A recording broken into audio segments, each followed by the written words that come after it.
Yeah. Check, check, 1, 2.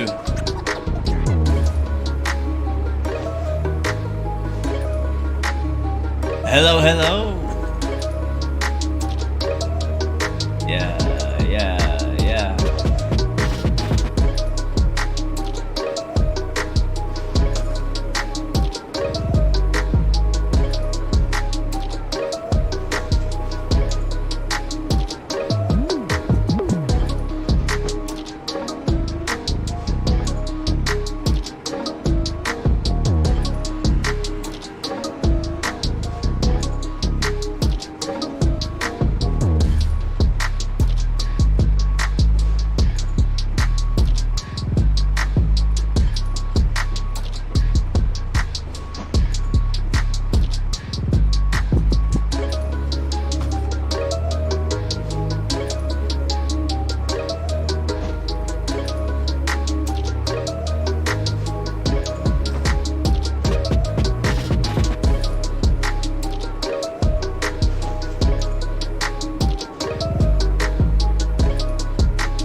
All right, you know what to do. You already doing it. What's up, James? Coming in through with the airplane emojis. What's going on, beautiful, beautiful people? I hope you're doing well. I hope you're doing well. Yes, sir. Yes, sir.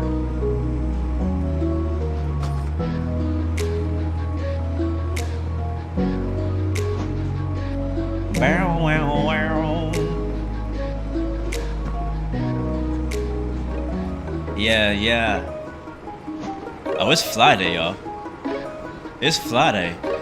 It's Fly Day. It's Fly Day. What is going on, beautiful, beautiful people? Welcome, welcome back. It's your boy, Blue. And welcome back to Microsoft Flight Simulator once again. Yes, sir. And we, my friends, are in Kuwait. And we're headed to Dubai today. It's been a while since we've been in the Middle East, and today is the day we're gonna do it. We're in the PMDG 737-800 in the FlyDubai livery. And if you want the livery, if you want the scenery, it's all free. The Kuwait scenery is free. The livery is free. You can pick it up. Link in the description. And hold on, my camera is just a little bit off. A little bit off. Let me just rotate it. There we go. Yeah, that works for me. That works. What's up, Vinay? Welcome to the stream, my friend. Good to see you. No, the 4090 is not on the PC. So I know I posted the video of the unboxing of the 4090 that I got. But the PC we are currently playing on is not that PC. I still have not finished building that PC. Basically the same story as last stream. Still, you know, saving the money to finish up the build. I have most of the parts. I'm just waiting on the last 20% or so. And yeah, that's just, you know, when I get paid, I'll buy what's left and then we'll build it. That's the full story. That's the truth. But Bradley, welcome to the stream. Good to see you, man. Welcome aboard from Memphis. Welcome back. Good to see you. Happy Friday to you, man. Lara, welcome to the stream. Good to see you. Samuel, good to see you as well. Hope you're doing well. You have the stream in the background, watching between iRacing sessions. Bro, pay attention, don't wreck nobody. If you are in between sessions, what series are you racing on iRacing? That's pretty cool, man. Thanks for coming out, though. I definitely gotta hop back on iRacing. Well, I say that, I still race on iRacing myself. I just haven't been streaming it. If that's something you guys want to see, please let me know. Chief Sim Pilot, what's up, my friend? Good to see you, Captain. I hope you're doing well, and hope everything is working good over there at work. Digital Merc, welcome back. Good to see you, my friend. Mikey D, there he is. What's up, my man? There you are. Welcome aboard. Good to see you. Welcome back. I hope you're doing well. Micah Boy Production, special thank you. What's up, man, to you? I hope you're doing well, and I hope I didn't miss anybody. Aviation Dude 905 Mad Dollars is in the chat. From Toronto, Canada. Sweet. FS Insane is here. Cameron Evans is here. Yeah, thank you, man. I do love this beat. I almost changed it today. Like, you know what? We'll keep it original. Well, not original. We'll keep it the usual. You're trying to get enough money to buy Microsoft Flight Sim. Hey, save up. That's what I'm doing right now. Whatever it is you're trying to get, just start saving. You may have to not eat a few times to get some of these Microsoft Flight Sim products, but yeah. All right, you can see they're finishing up with deboarding our past flight. So what I'm gonna do once it finishes, we'll start boarding our new flight. And again, flight details, ! flight in the chat for our route, or for our, you know, Kuwait to Dubai route. I should also have the actual full flight plan in the description if you're interested in that. And again, if you want this scenery or this aircraft livery, that is in the description as well. We're using GSX Pro for our ground services. If you're new and don't know what that is, it looks like to me that this scenery, the jetways are not working correctly. So you may have gotten a peek at the passengers walking through the air. That's just an issue that happens when the airport is not configured correctly. We're also using FSTLLTTLLT for our AI traffic. We'll try it out. If it starts messing with my frames, I will turn it off. We're also using it for model matching. So, and of course, we're on Vatsim today. So that's enough of that. How about we get started our flight? We have 17 minutes. I got Pack X running as well in the background, and might have gone a little too long on the intro. Leo, what's up, man? So first of all, shout out to Leo Sticks in the chat, good friend of the channel, friend of mine, and he actually suggested in our last stream that we try out the sound pack for the 737 from PMDG, and that's what we're doing today. We're in the PMDG 737-800 FT Sim. I hope I have the right sound pack, Leo. FT Sim is the one who created this sound pack mod for the PMDG 737. It works for the 700, the 800, and you know, obviously all of them sound the same. They all use the same engines, so that's not an issue at all. So we'll see. This is my first time using it, and hopefully I like it. Hopefully I like it. Now, if I like it, I'll keep it. If I don't, I'll just go back to default. I backed up my files. All right, so we're already in the turnaround state. Not much to do up top except for get the. I mean, we don't have turn signal signs on yet. Yeah, we'll leave them off. Position steady. Put that there. We're not on APU yet. We haven't been fueled. So let's go ahead and do that. I think they're done deboarding. If they are, let's go ahead and get them started boarding again. Oh, it's still deboarding, apparently. All right. Well, down to our FMC. And as we usually do when flying in the PMDG 737 and Microsoft Flight Sim, we are using the Cockpit Masters 737 CDU. So I'm actually going to show you guys that here. So it's, again, I always love using a physical device. It just makes things so much easier to work with. So I'm going to have it here on the screen so you guys can see. I know it's hard to see here on this camera. I don't have it big enough. So let's start with FS actions and fuel. So let's get fueled up. And by the way, if you're asking me any questions in the chat, this is the part where I'm trying to get the aircraft set up and it's very hard for me to pay attention. So once we get in the air, it'll be much easier to talk. Our flight today is about an hour and 20 minutes. Every day. What's up, Blue? Do you think the next level racing cockpit is good for racing as well? Is the What? middle mount steady enough to mount a wheel on? Oh, great question, Mike D. Great question. So first of all, okay, let me answer that and then we'll get the aircraft set up. You know what I can do though? I can kind of move this guy and you can see the rest of my setup here, or at least some of it. Yeah, it's kind of hard to see. There's my yoke that we're using right now, the Dressmaster TCA yoke. Actually, I think I have a 15% discount still for that link in the description. Anyways, so I'm using the Next Level Racing chair. It's made specifically for Flight Sim, all right?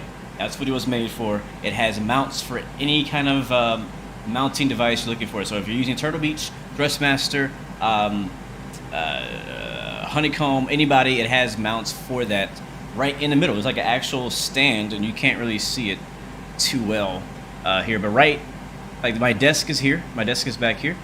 And then this piece right here is actually the mount specifically for the TCA yoke. It's a bit thicker because the thin one that you use for the Honeycomb is for some of the other yokes. The TCA yoke won't mount correctly to it. So it has mounts for that. It has mounts for rudder pedals. It has mounts. This right here is sitting on a mount as well. Mounts for your throttle, everything. But for racing, it does work.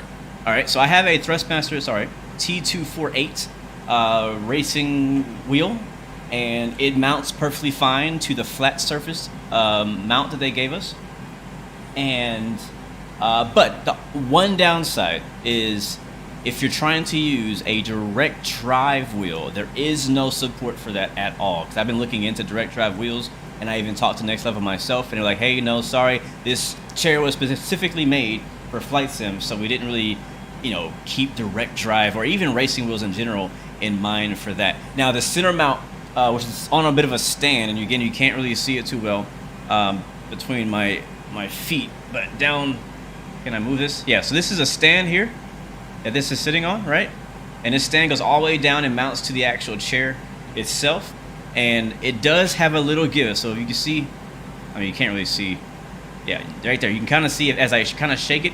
Like, I have it really, really tight. It's pretty much almost as tight as I can get it, so it's a little bit of give. So when racing, and flying is not that big of a deal, right? So I don't really feel that. Everything feels fine. It's not really shaking a bunch. But when it comes to racing, you're really aggressive with your inputs, especially with like drifting, for example. This can start to get loose. Now, yes, it's a downside. Is it possible to race? Yes. Have I been racing with it since I got this chair? Yes. And I just have to occasionally tighten it up to make sure, you know, it doesn't completely go off. But yeah, technically it works. If you have a basic racing wheel like a Logitech or the Thrustmaster, anything below direct drive with a basic table clamp, it should work. But if it doesn't have a table clamp and needs some special kind of device to actually mount it to, it's not going to work. It's not meant for that. So hope that answers your question, Mikey D, and thank you for this, for the super chat donation. Anyways, let's get the aircraft set up. The Phonetic would break it, probably. All right, so let's go back down here. Sorry about that, guys. Great question though. One of my biggest concerns before getting my racing wheel and getting this chair was, hey, am I going to be able to race with this? Now, another thing you could do is you could take off the actual I know I'm still talking about it. You could take this thing off, right? This whole pole. You can take this whole pole off. It's not very hard, and you could just use like a desk or some other type of thing to mount your racing wheel or your hardware on. Some people do that with yokes as well if you prefer not to have it here. So anyways, all right, we need 6,789 kilograms of fuel. So 6, 7, 8, 9er, and we gotta hurry because we are running behind now. Let me see the GSX start boarding. We're not going to worry about that. What we're going to do, we're going to actually get the APU started.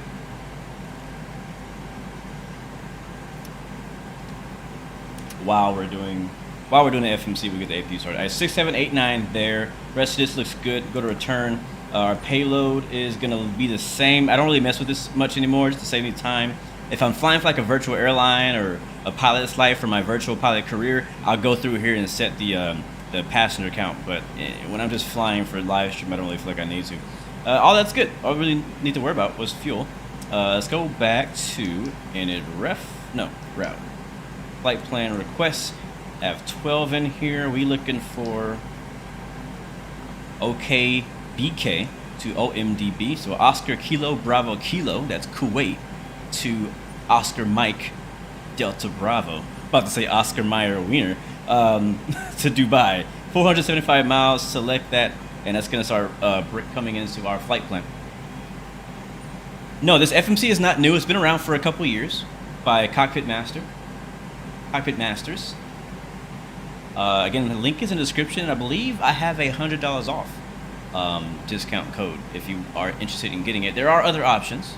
I have to say there are other options out there to get, like use your iPad or something like that, you know, but this is the one that I've been using, and I love it. All right, load that up. Route uplink is now loading. What up, MD10? Welcome to the stream, man. Good to see you. Where are we flying? Again, Kuwait to Dubai today. We are on Vatsim as well, but I don't think there's any ATC. Currently in real time, it is actually nighttime, so we've reversed the time back to about noonish. All right, execute that. Cool. All right, let's go to our route. No, route. Oh, departure arrival. And we're expecting the BOXIK 1-5 left for departure out of here. And then BOXIK 4 Echo. That's good. Over, actually, sorry, departure arrival again, arrival. And for our Dubai arrival, we're expecting the VUTEB. Is it 3 Charlie? And runway 30 left via Yuldot. That works for me. Execute that. Go to route. Legs. Yeah. All right. Cool. Oh, wow. No discontinuities already. Beautiful. Let's go to perf. Sorry about that. Perf page. And now we'll get. I was gonna import this, and then we'll make edits to it. Check my simware. Why are there only 75 aircraft online for you? On Vatsim? Like on all of Vatsim? Because that's definitely not right. Maybe the server's down. I don't know. I've been having trouble with SimToolkit Pro lately where it doesn't show the Vatsim traffic on there for some reason. Okay. So, planned fuel. We have, how are we doing on time? Oh, we are cutting it close. 6.8 is on board. Our reserves are going to be 1.7. Our actual cost index is 35. Our cruise is 35,000 feet, so FL 350.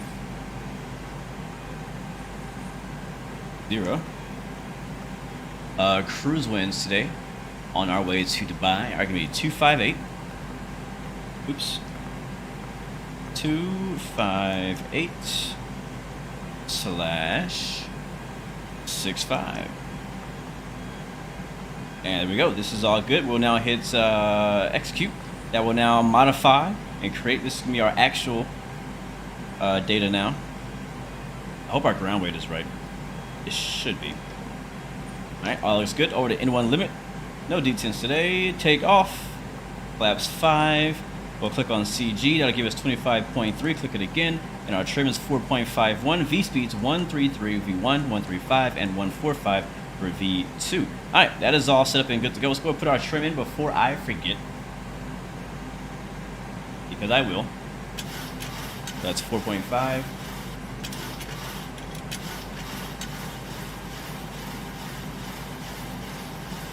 What's up, Marcos? Bom dia, my friend, from Recife, Brazil. Welcome to the stream, and I hope you're doing well. You know, it's so funny. I almost flew in Brazil today. I was so, like, that was my next option.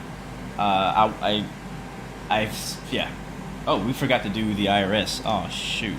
That's going to set us back a little bit. Position, Oscar, Kilo, Bravo, Kilo.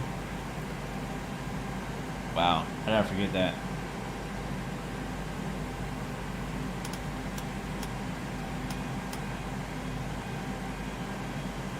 Alright, we need to go ahead and tell the passengers we're going to be probably like 5-10 minutes late.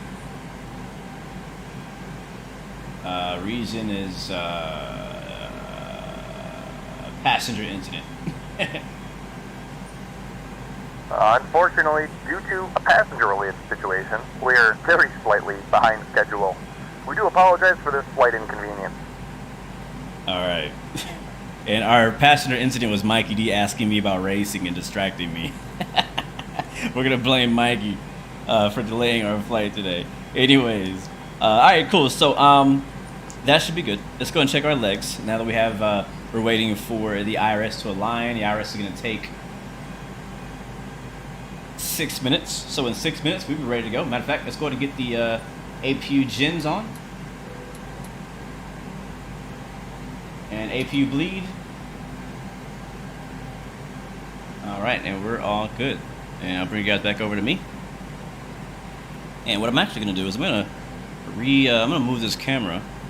Because I don't know what's going on. It's funny because I was using it just yesterday. My camera I usually have on my right shoulder that shows like my whole setup. It just didn't want to work today. Like, it's really weird. So what I'm gonna do is I'm gonna move this camera so you guys can see the yoke cam. I have the keyboard in my in my lap right now, so I was gonna move this over here somewhere so you guys can see for when we do takeoff and stuff. Oh, all right, and we'll move back to me. Yeah, I don't know why it wasn't working. So Vatsim just rebooted. I'll actually get off Vatsim and re-get on there. Yeah, it could have been a server problem with them. All right, cool. So APU's on. I'm just gonna get the other fuel pumps on. We're basically ready to go. Keep those signs on.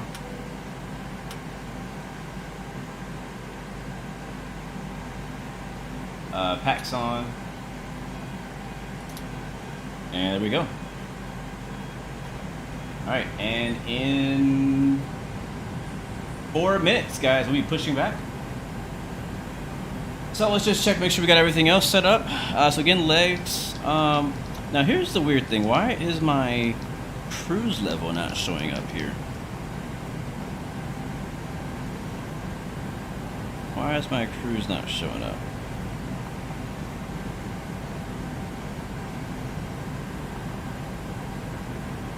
Where's that at? Climb. Is it init ref? I already forgot where to find it. Perf. Yeah, 35,000 feet is set. This is my actual. It's executed. I don't know. We'll see here in a little bit, I guess. Init page 2. So what's that? Is that my perf page, right? Time, error, tolerance. Yeah, nothing of interest on that page right now.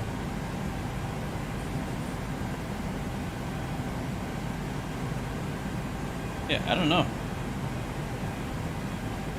I don't know. We'll see. We'll see.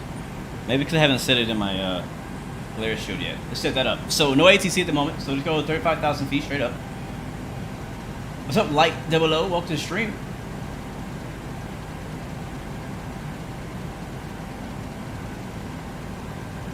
Oh, that's too far.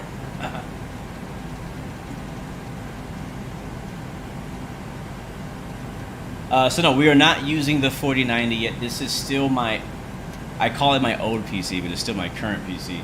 I have not finished the new PC build yet. Still waiting for a few more parts.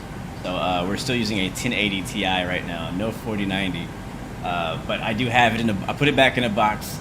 It's waiting, dust free. For us in our flight. I mean, for our build.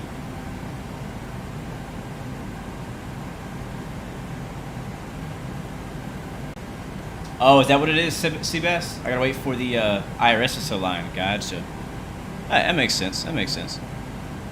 Well, while we're waiting on that, I'm gonna get my charts ready, and I don't do this very often. I need to do it more often, but I don't. But I need to.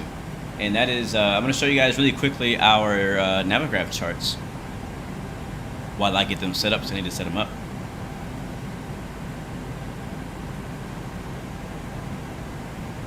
Okay, so now you're on my monitor screen. I'm going to grab my charts, these guys. I absolutely love the new Navigraph. So we're going to import flight, import from SimBrief. And this is our flight right here. And this is our flight. So, if you're just joining us, leaving from Kuwait to Dubai. And let's now, alright, so one thing that's cool too is it also automatically imports your charts down here on the bottom of the screen, except it does not put in the approach. So I need to put that in. So I want to select 30 left ILS via ULDOT, so add to route. And now it shows us our entire approach. We'll come in over the water, just north of Dubai, come around, making right traffic into ILS 30 left. So that's the plan. And currently, for departure, 15 left, which is just right over here. So not too long of a taxi. So we'll push back, nose to the right, tail to the left, which is going to be south, and we'll take probably Whiskey 14 Or is that Echo 9? Take Echo 9 all the way to runway 15. So that's the plan. And if for our departure, we'll be departing southbound. So continue south at or above 1000. And I think our transition is down here at BOXIK. Pretty basic stuff. Oh, that's it. Charts are ready.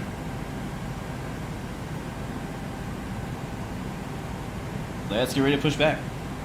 And ILS is done, or IRS is done as well. We're heading to Dubai today, my friend. Headed to Dubai. I request pushback. Beacon light on. Alright, let's go into our FMS. And FS actions, ground services, and we're gonna remove the chocks and get rid of the ground power. Hello, Captain. We are ready for pushback. And runway heading is gonna be 152.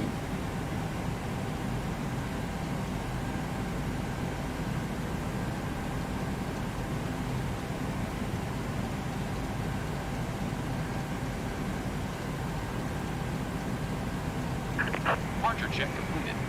There we go. Bypass bin inserted. Alright, let's go outside and check out our ramp, guys. I have custom camera views? Yes, I do. Oh, our door is open. Oh, it's closing. There we go. Got Kuwait Airways next to us. Turkish.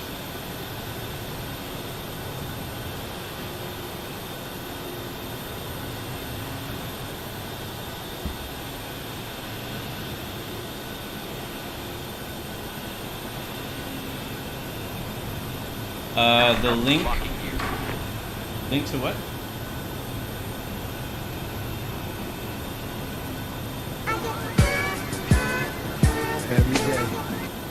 Hello, Blue. Not been around for a while as I've been busy. Hope the new year will be good to you, your family, and your YouTube community. Yo, man. Thank you, Mike's Vision, for that. It's good to see you, man. Good to see you back. I understand life comes first. Things get busy. What did I say? Nose right? Yeah.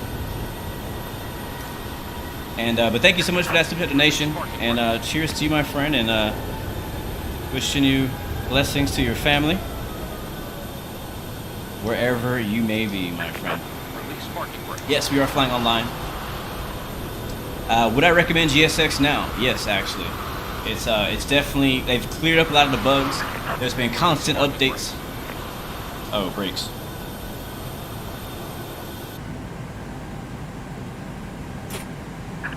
There's been constant updates, and I definitely think it's worth it now, for sure.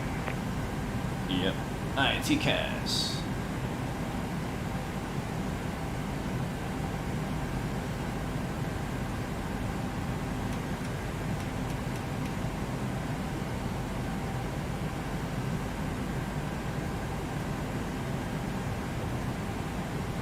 Okay, we're pushing.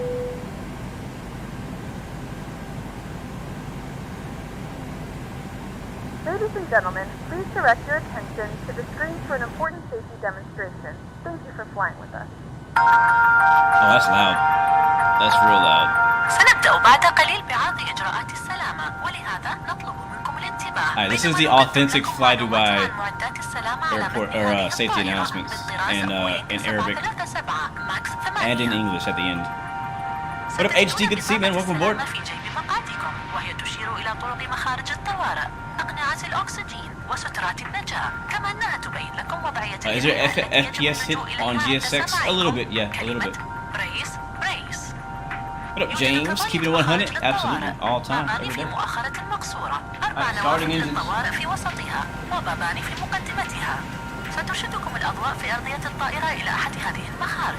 يرجى أخذ الوقت الكافي لتحديد موقع أقرب مخرج الطوارئ إليكم، وأن تتذكروا أن أقرب المخارج قد يقع خلفكم مباشرة، وفي حال الاضطرار لاستخدام زلاقة النجاة لا قدر الله ذلك يجب خلع الأحذية ذات الكعب العالي وترك جميع أمتعة اليد. Alright, starting to. يمكنكم ربط أحزمة المقاعد، تعديلها وفتحها بهذه الطريقة. إذا كنتم تجلسون في درجة رجال الأعمال يجب أن يكون حزام الكتف مربوطا أثناء عمليتي الإقلاع والهبوط. يتعين إبقاء السيارة بشكل غير محكم أثناء جلوسكم خلال الرحلة، بينما يتعين ربطها بإحكام عندما تكون إشارات أحزمة المقاعد مضاءة. وإذا حدث نقص في تدفق الهواء في المقصورة سنقوم بتزويدكم بالأكسجين، حيث ستنزل أقنعة مثل هذا من فوق رأسكم، وما عليكم سوى البقاء جالسين في مقاعدكم وسحب قناع الأكسجين. Thank you for catching that. وسيبدأ الأكسجين بالتدفق تلقائيا. يرجى منكم وضع القناع فوق Like sometimes the mouse clicks can be real weird. طبيعي، ويمكن استخدام الشريط المطاطي لربط القناع حول رأسكم، كما يمكنكم تعديله. وتذكروا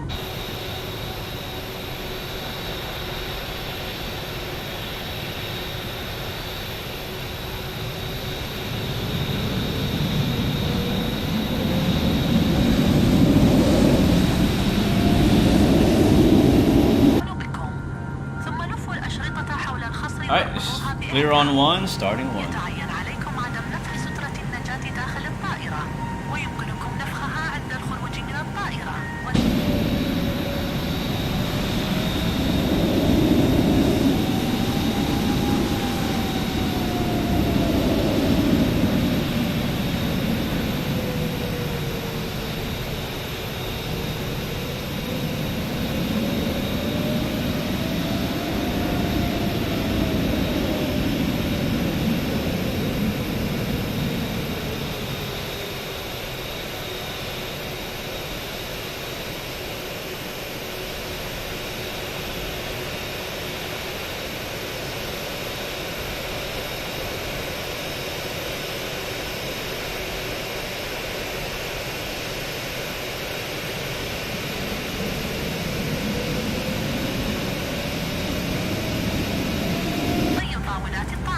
Alright.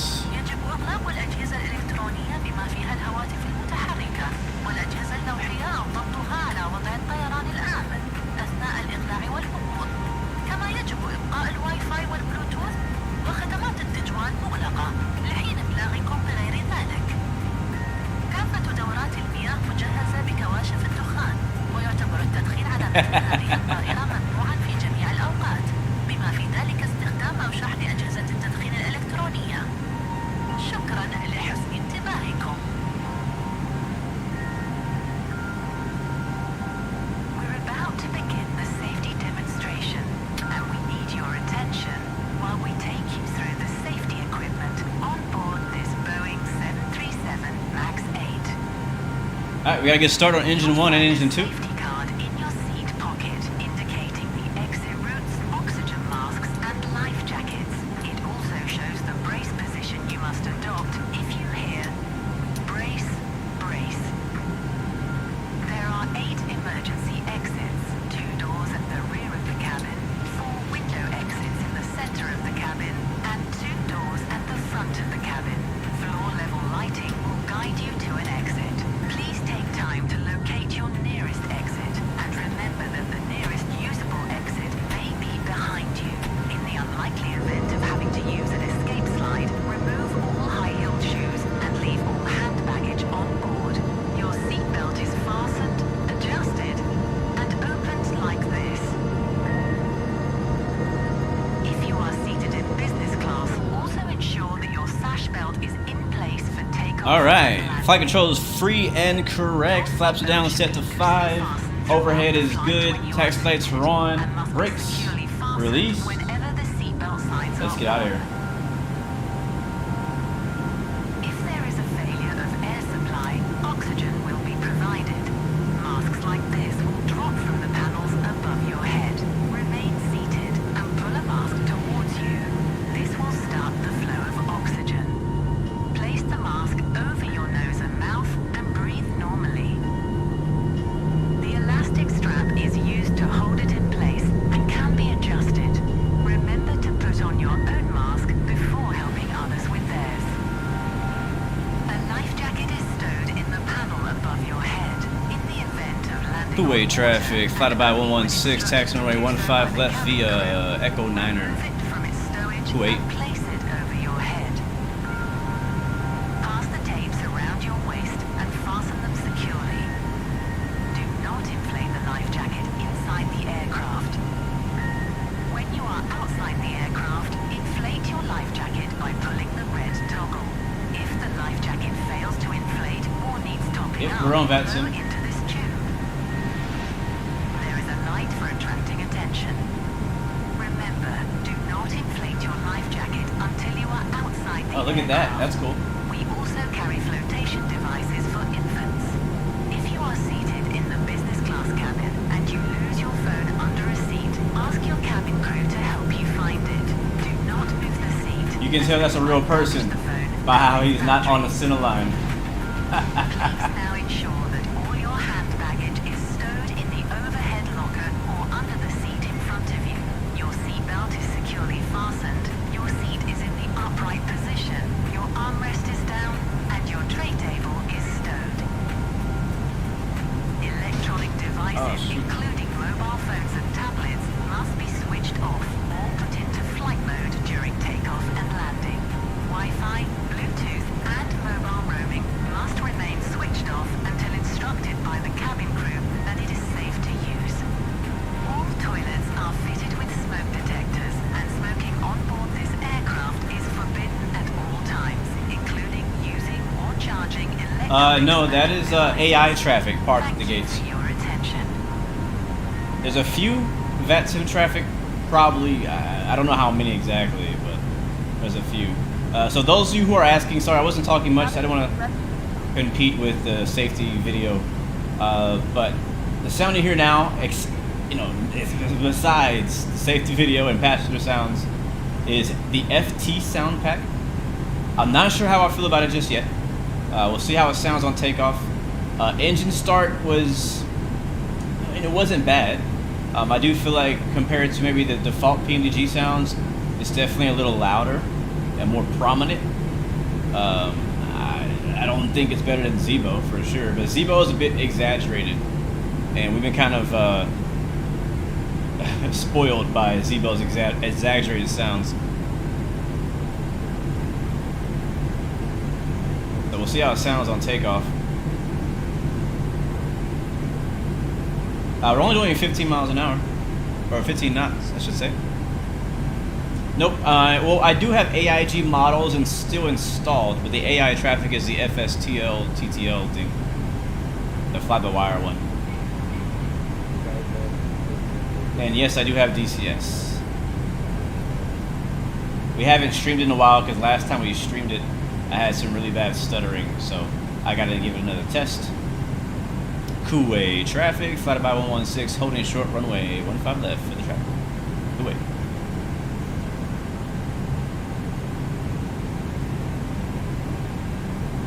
Alright, we'll hold right here. Stand on the toe brakes. What's up, my friend Juan Pierre? Good to see you from the Netherlands. Good to see you. Welcome back. I hope you're doing well.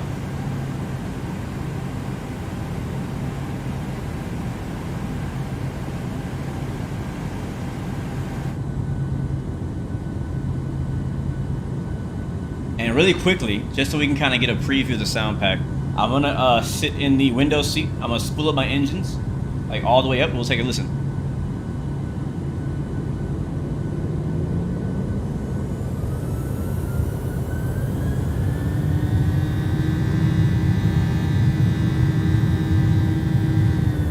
All right, that was the right engine, and now for the left engine from behind the wing.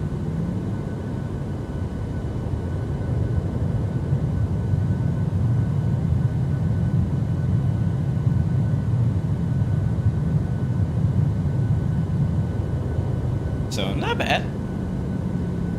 Not the best sound pack I've ever heard, but not bad. I mean, FT Sim is basically donationware. It's pretty much free. You just join his Patreon for whatever price you decide, and you get all his sound packs for like everything. MD-11, 737, A320s, 777s, all that good stuff comes from FT Sim. So he's a good guy, makes some good sound packs. All right, runway should be about clear. Let's go and get the land lights on. I thought I shut the APU off. I guess I didn't. Lights on. Strobes on. Wing lights on. Collision lights are already on. Set at 35,000 feet for cruise. If you bleed us off. I think our Dubai, is sea level, so we'll set our landing altitude to 0. And we are, my friends, ready to go. We're in a Boeing, so no flex today. all toga. So drop the togas in the chat for today's takeoff. And let's go.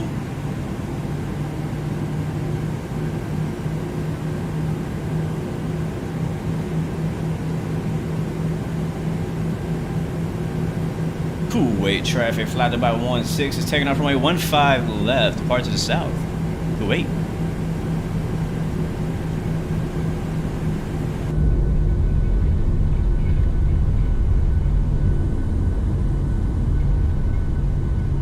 Yeah, it's a bit foggy today. Alright, I'm gonna switch cameras.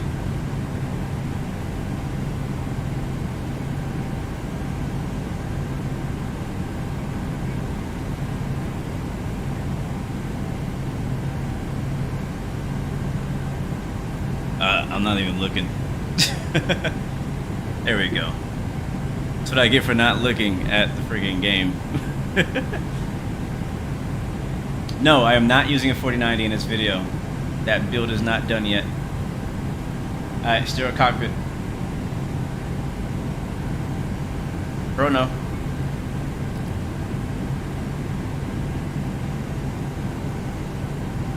Auto throttle.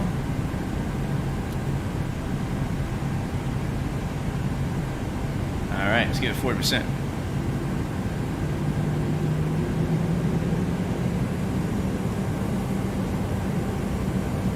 And toga. Ah, dang it, did it again.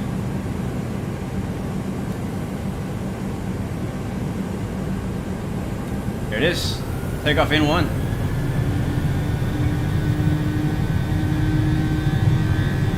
Oh, that doesn't sound too bad. Airspeed alive. 80 knots.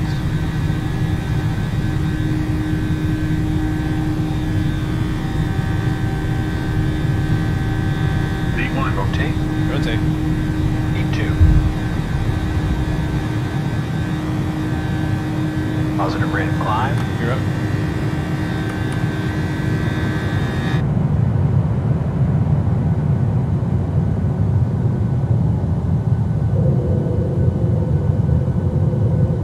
That don't sound half bad, guys. That don't sound half bad. Alright, let's fly the plane.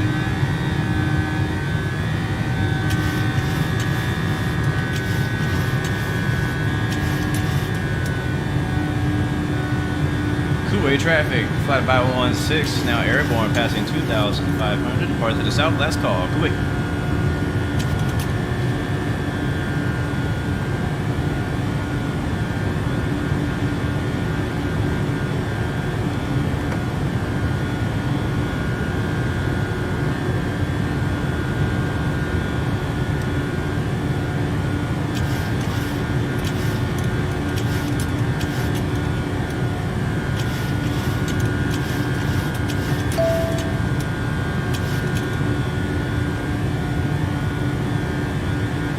Alright, passing 4,005.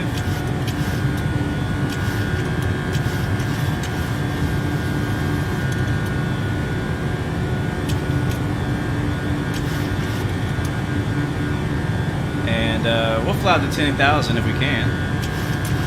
LNAV is on, VNAV activated. Still my controls.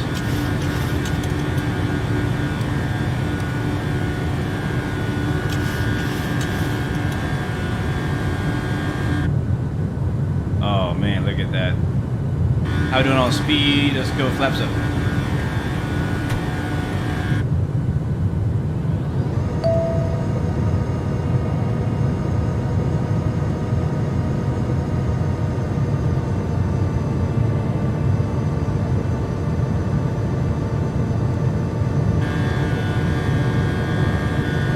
Alright, autopilot on.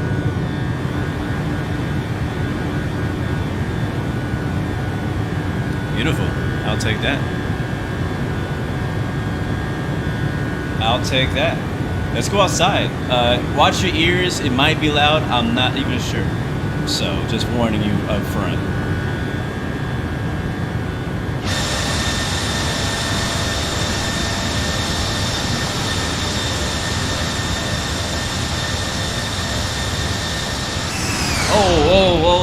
Whoa, whoa, calm down.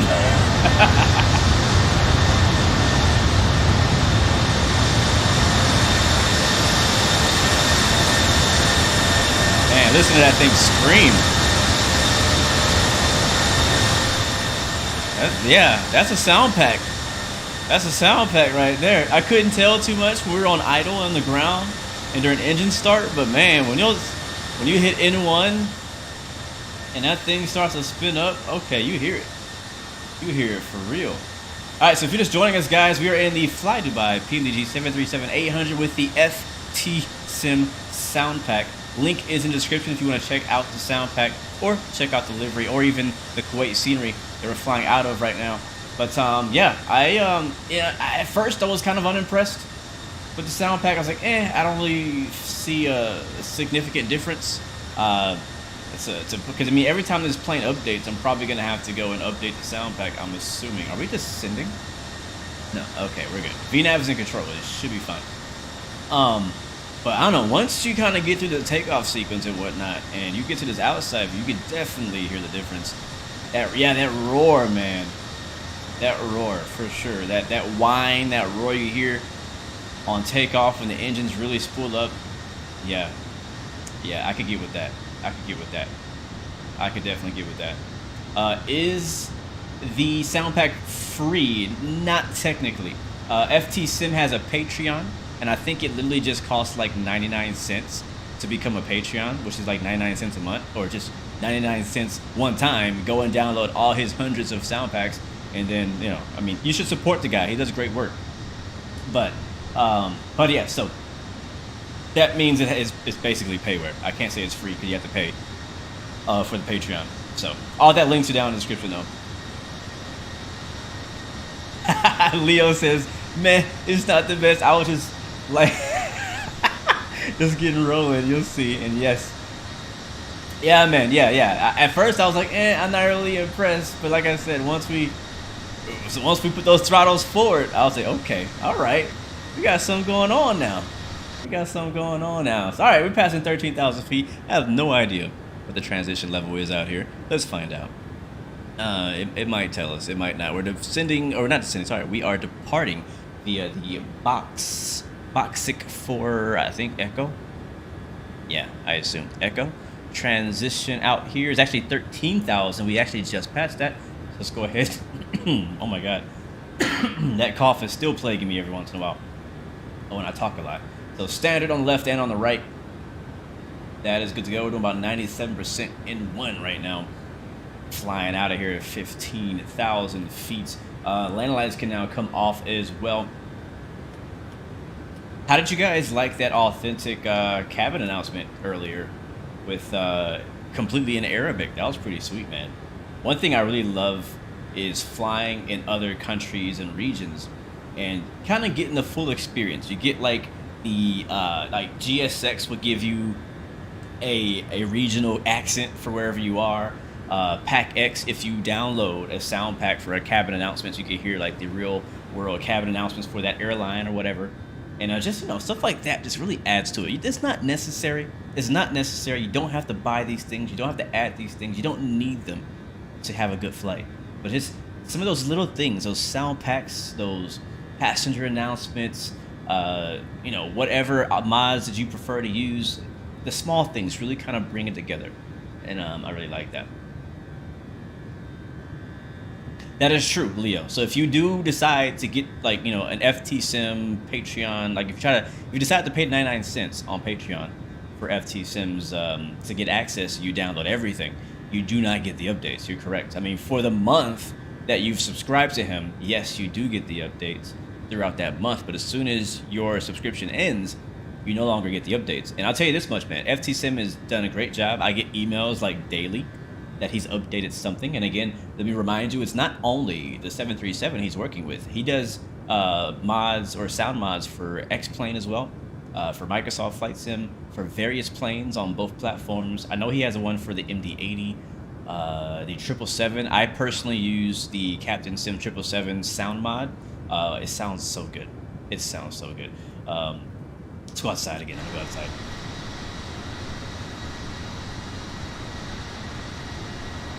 there are instructions how to install it, this particular mod. If you scroll down, there's a video that shows you exactly how to install and back up your old file. There's also, in the zip file, there's a PDF that will also explain how to install this mod. I recommend doing the video. For me, it was easier for me to understand the video than the PDF.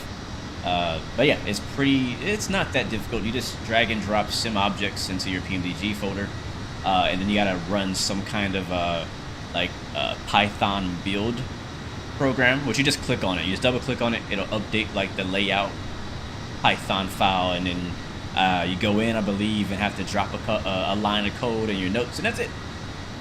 Pretty easy.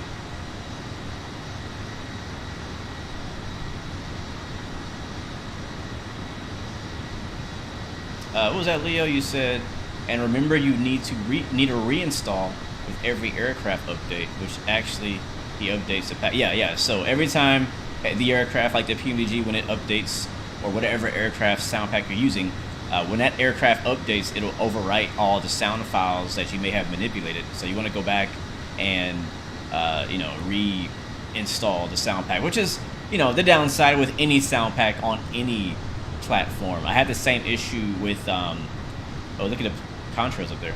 Same issue with like the TOLUS A320 with the BSS sound pack over on X-Plane. Every time that plane updated, I had to go back and reinstall the sound pack. So that's the risk you take.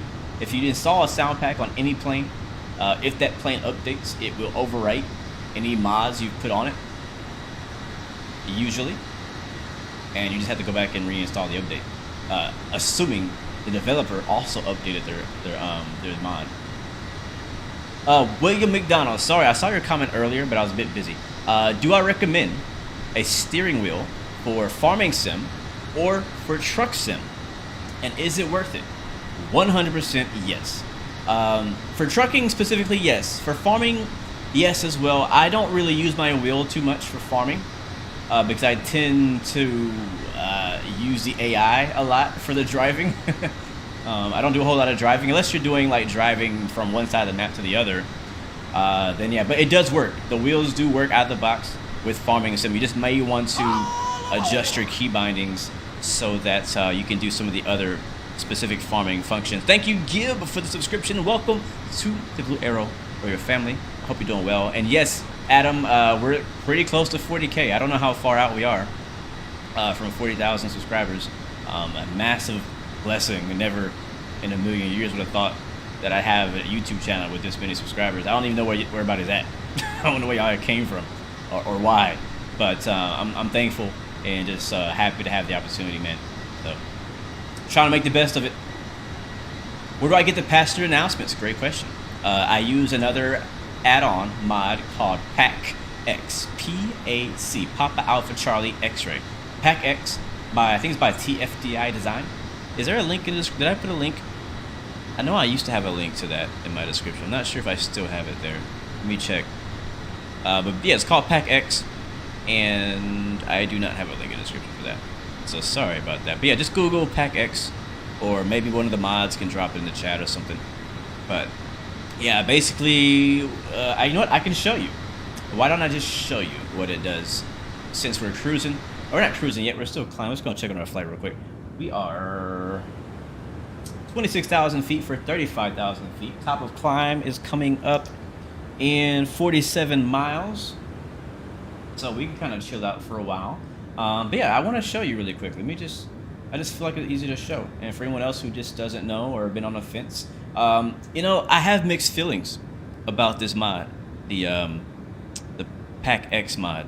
And mainly I have mixed feelings because of the price. I personally, since it launched, I've always felt it's overpriced. But I use it all the time. So technically, I get my money's worth. Therefore, it's technically worth it for me because I use it. Anytime I'm flying an airliner, I'm using PAC-X. And it does add a lot to my personal immersion and what I enjoy in a flight, because it's like a lot of planes don't come with their own passenger announcements and stuff like that, which is a big bummer. I know Fly-by-Wire actually has its own now, which is really sweet. I think it just adds so much to the experience having that sound. Sorry, I'm trying to get my display screen up here. There we go. All right, so I'm gonna slide you guys over to the display screen.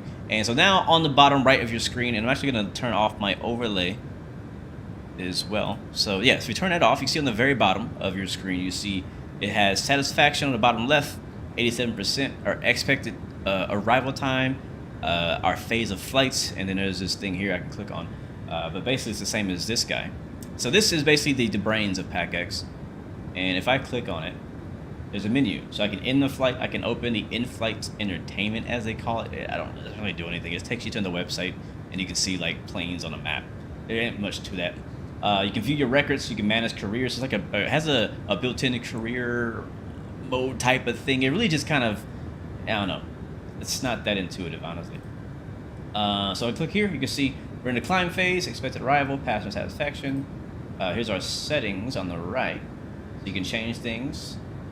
Integrated with SimBrief, so to import your SimBrief profile. It also has some type of voice function I've never used, so I don't know what that does. And then you can interact. So we're cruising right now. We can do a public address. And we're just going to say general. Hit OK.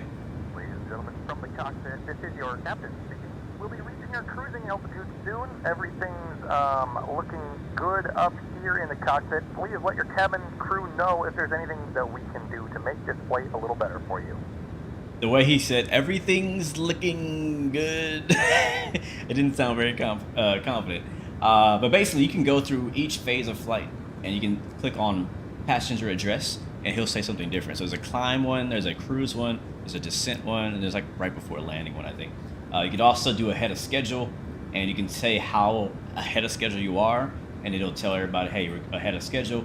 If there's an aircraft problem, you can announce that. Engine failure, engine fire, general critical, general minor. You can do diversion. I don't use these that often because I very rarely divert or even have a failure. You can do a flight attendant request. Currently we're climbing. We could ask for like a snack. Let's see. Hey, what are the odds you guys could bring us a snack, please? So those are pretty cool. Not a problem. You don't have to do that. And then the flight attendants will talk back to you, which is pretty nice. Before the flight is started, during your boarding time, you actually hear some more sounds from PAC-X that you'll hear, like, you know, kind of rustling and baggage moving and things like that, as well as you'll hear a initial welcome message from the flight attendant to the passengers saying, hey, hurry up, or something like that. What else? There's also seatbelt signs off and on, which again, we're climbing, so we're not going to turn them off yet. And so yeah, that's what you can do. But most of what it does is automated. I don't really go in here and press any of this stuff unless I need to. But it's mostly automated. So once we get past 10,000 feet, usually the flight attendant will make it a 10,000 foot announcement during climb. And then once we get to cruise, she'll make another announcement automatically. You don't have to tell her to do that. And then as soon as you start descending, she'll make another announcement. And then I believe, I'm not sure when she does the landing one. I don't know if she does one. And then after you land, you'll see throughout this flight, after we land, she'll say, welcome to, and then she's automated to say the name of the city if it's in her system. So Dubai is probably in the system. So when we get to Dubai, she'll probably say, welcome to Dubai. The local time is this, or whatever. And in some places, she'll just say, welcome to Canada. Like, she'll be very vague about it. So anyways, that's PAC-X. And again, I don't know how much it costs. I just remember not liking the cost. I don't know that it ever goes on sale. It should. But for me, again, because I use it so much, for me personally, it's been worth it. And I've got my money's worth because I use it so much. But I just never liked the price of it. So anyways, that's PAC-X. I never really spent the time to really explain what that is before, I don't think. So hopefully that helps whoever asked a question about it and anybody else who's wondering what that is. So PAC-X, it is. You usually have that running in the background, so you don't usually even see that on my screen. But you just hear the sounds from it. And yes, I am also using FS Realistic as well, which adds a few more sounds here or there. You're welcome, Gib. Hope that helps, man. I hope it helps.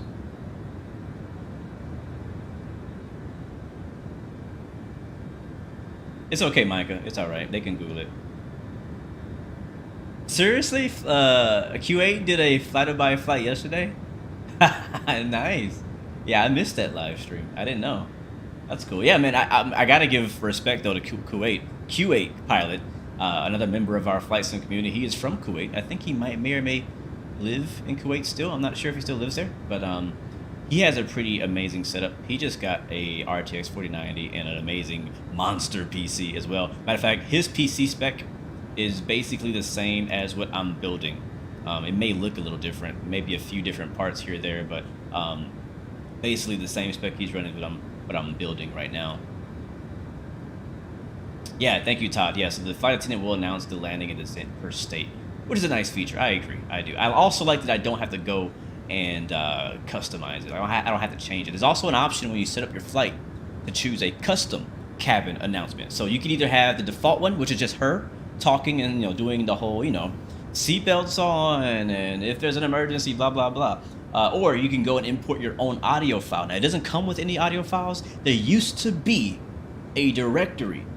Man, I'm so upset that it's gone. There used to be a directory of like a ton of like sound packs for Pack X, but I guess because of copyright reasons or something, it got taken down. And I used to always get my sound packs from there for the cabin announcements for Pack X, and it was on flightsim.to as well. But yeah, eventually it got taken down, maybe like a year or two ago. And I can't find them. Now you got to go and figure it out. So I'm gonna give you a secret. This is what I do. So, and like today, for example, the FlyDubai announcement we made here at the beginning of our flight with the cabin announcements or safety video, what I did was I went to YouTube, I searched FlyDubai safety video, found one that's like 4 years old, sadly. That's the newest one I could find, was about 4 years old. I downloaded that YouTube video. I converted it into a WAV file, put that in my Pack X, and now it works. All you need is a WAV file. That's it. That's all you need. How much does that 4090 set you back? I don't even want to talk about it. Too much, man. They're so overpriced. All the graphic cards are overpriced. It's ridiculous. Ridiculous. Ryan Wright, your RTX 4090 and i9 13900. Oh, you're building it this weekend? Sick, Ryan, bro. Send me if you're on Discord, send me some screenshots, man, of your build. Seriously, and also if you learned anything during the building process, let me know as well. As if you guys are new to the channel, I'm building my first PC. It's my first time building my own PC. And I'm having basically top specs. I got 4090, I got 13900K, Intel, this and that, blah, blah, blah. If you want more, if you want to know more about it, you can actually go to here.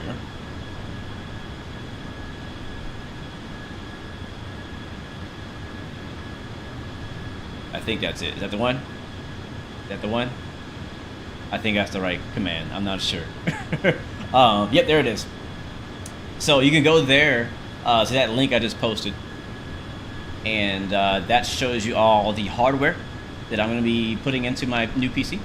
It's a pretty beast. It's definitely expensive, and that's why it's not done yet. If I was going cheap, it'd be done like a couple months ago, but I'm trying to build a PC that's going to last me a while. I don't want to upgrade for the next 5 years. I'm not even kidding. I'm basically investing in my next 5-6 years in this PC, if nothing dramatically changes in the tech world. But yeah, so I'm waiting just to save up a little bit more money to get the final few components. I had to make a few changes. My original case that I bought was too small for the 4090. The 4090 is huge. Have you guys seen my unboxing video yet? I posted an unboxing video yesterday of the 4090, and it's massive. Like just the thumbnail kind of shows you the scale compared to my head. It's big. And so anyways, I'm gonna be building that, and I'm just waiting for a few more components. That's all. I can't wait. I really can't. I'm looking forward to it. And I just say this again, I mentioned this last week. I'm thankful that I have a PC right now that works. We're streaming live right now. I mean, this thing has been butter smooth so far. I'm running with Vatsim plus AI traffic plus Pack X plus FS Realistic. You have no idea how many things are running in the background right now. And I have 32 gigs of RAM on a 1080 Ti and an old CPU. So thankful that I have everything working for now, that I'm able to take my time to get the components and build a new PC, and I have to rush into it, and I don't have to be down for a month as well. So, but investing in the future, with the new PC. It's definitely time. I've been having a lot of issues with my current computer just this week as well. One of my hard drives, I think, is dying. Not the one I use for Flight Sim or for my boot up drive, but one of my, not external, it's an internal HDD drive. So it's an old hard disk drive. That one I think is dying. And that's the one I use for my main work, like my actual job. So I was planning on moving all that stuff to an M.2 drive in the new PC. I just need to last a couple more weeks for me to get the new stuff. Am I planning to buy a new monitor? No, it's not in the plans. I think I kind of need to. I've been doing some research about PCs, and the 4090 and some of these higher end graphics cards, apparently to really unlock the performance that it has, you need to be like, I mean, I assume it's still going to work great in 1080, I hope. But I don't have a 1440 monitor. I have two monitors right now. I actually have a TV screen as a monitor, and I have another actual monitor as my second screen now, which is curved, but they're both 1080p. So, what up, Midnight Maverick? Welcome to the stream, man. Good to see you. I was checking out your farming stream just a few days ago, or a couple days ago. Good to see you, man. Hope you're doing well. You're probably at work. Alright, we're still... Oh, we're cruising now. Yeah, we're cruising. Cool. So what we can do now is I can go back to my PAX app, and you can't see it. It's in the background, but I can just do another passenger address. From the flight deck, this is your captain speaking. We hope you're enjoying your flight. We're making good progress here, and we're doing our best to get you in on time. Yep, and that's it. And then we could also, since it's very smooth today, like, I mean, it's beautiful weather. I mean, it was a little foggy, a little low vis coming out of Kuwait, but the air is very smooth, so we can turn the seatbelt signs off. One thing I am noticing in this sound pack, I'm not getting any chime. Alright, I'm not getting any chime for my seatbelt signs or my attendant button. So that's something he's probably going to have to fix in a future update for this sound pack. Most other things have been working. I haven't seen anything else that's not really working except for that. You know, I do. And do you know the reason why the 737 engines are... That contrail looks horrible. But do you know why the 737 engine is like narrow, not a perfect circle? It's basically a very simple answer. It's just clearance. Because the 737 sits so low on the ground, they had to shave off the bottom of the engines so that the engines don't, you know, hit the ground on hard landings. If you ever see a 737 and an A320 side by side, you'll notice just how much lower a 737 sits and how much higher an Airbus sits.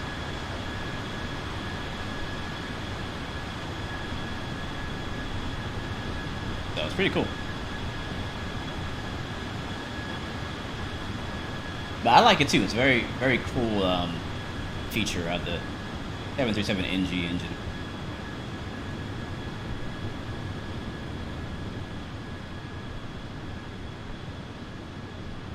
Man, beautiful. I feel like I need some commercial music going right now as we do the cinematic shot. Alright, we're actually only 150 miles away from our top drop. So we got to pay attention just a little bit, but not too much. Matter of fact, since it's Friday, let's bring on some music anyways. I want to vibe out with you guys. How have you guys been? How's your week been?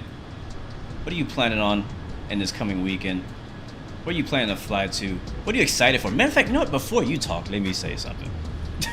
I just found out before the stream started that Hot Start, the maker of the great Hot Start Challenger 650, and don't forget, the maker of the TBM, that's a 950, 930, but a TBM on X-Plane, is also now announced that they are making an A220. Bruh. Come on. I don't know who else is excited about that, but I'm excited about that. We're probably not going to see it for another year, though. It sounds like they don't even have a 3D model yet to show, which means that they are in the very beginning stages. And as you know, how Toto Rico over at Hot Start is obsessed with details in planes like these, he's gonna probably be digging into the code for a long time, and working on some pretty amazing features. Yeah, you know, the other A220 by Synaptic. Yeah, you're right. I don't know what happened with them. And they announced that they were gonna do that, like, it's been 2 years. It was like right around when Microsoft Flight Sim came out. And I have heard nothing since. I mean, maybe I'm not looking in the right places, but I have literally not heard anything about the A220. So yes, A220 for X-Plane 12 by Hot Start has been confirmed. But again, probably this is me talking now. Probably not for another year, because it sounds like it's in pretty early stages. But that's exciting because we have seen the work that Hot Start can do on the TBM, which has been amazing. The most detailed TBM ever on Flight Sim, in my opinion, and the most detailed plane ever on Flight Sim, which is the Hot Start Challenger 650. And you know, kind of all of us are like, you know, this is really cool. We would love for you to take this knowledge and expertise and skill and put it into like maybe a larger aircraft, like an airliner. It'd be really cool. And the A220 is not that far from the Challenger when you think about it. Matter of fact, they're both technically Bombardier, because the A220 was originally a Bombardier aircraft before Airbus bought it. Your understanding is Synaptic is a group of students and they have to prioritize life. I understand that. That makes sense. I mean, it is a freeware project. I get it. I get it. I always kind of wonder, like, some of these really good freeware projects, like, where do these people find the time to put so much work into it? Like, I understand fly-by-wire is no longer just 1 or 2 people. It's like 100 people. And they're all doing it for free. But actually, on that note, fly-by-wire, I'm looking forward to them. They're supposed to be releasing their own A320neo 3D model, because currently the fly-by-wire is using the Microsoft default A320 body, and then the interior and all the systems is all fly-by-wire now. But they're trying to, and it's standalone, of course, but they're trying to work on making a 3D model, which will allow us to finally open up the doors in the front and the back, and probably have a cabin and stuff like that. And obviously there's an A380 people want to see as well. And I think the priority is actually on the A380 versus the 3D model of the A320neo anyways. QF Music, long time no see. How you doing? Glad you're able to stop by. I hope you're doing well. By the way, guys, over on Twitch, check out QF Music with a Q. She has some really dope vibey streams with Flight Sim over on Twitch.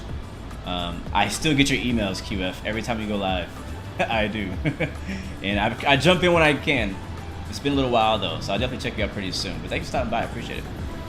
ETA, I got you, homie. I got you.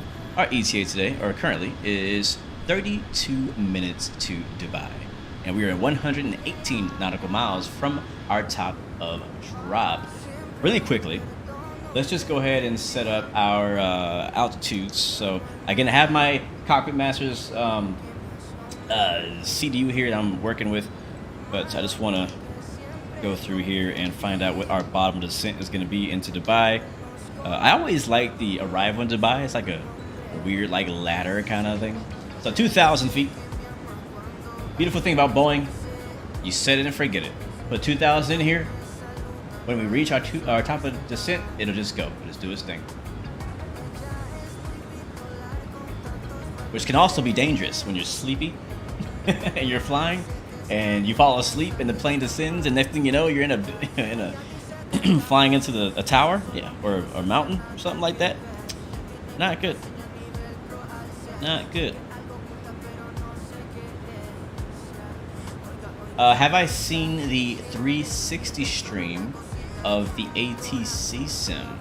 No, I don't think so. Which ATC sim are you talking about, PRD Knife?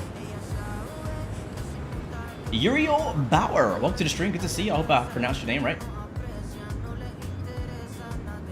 PRD, just send me the name and I'll search it and I'll post a link. You're not gonna be able to post a link, sadly. Sorry, man. Sorry. Thank you, Violet11 Juliet, for the follow. Welcome to the Blue Arrow Royal family. I hope you're doing well. Happy Friday to you. Skyline TV live on Twitch. So what is it again? It's a 360 ATC camera stream? That sounds cool. Skyline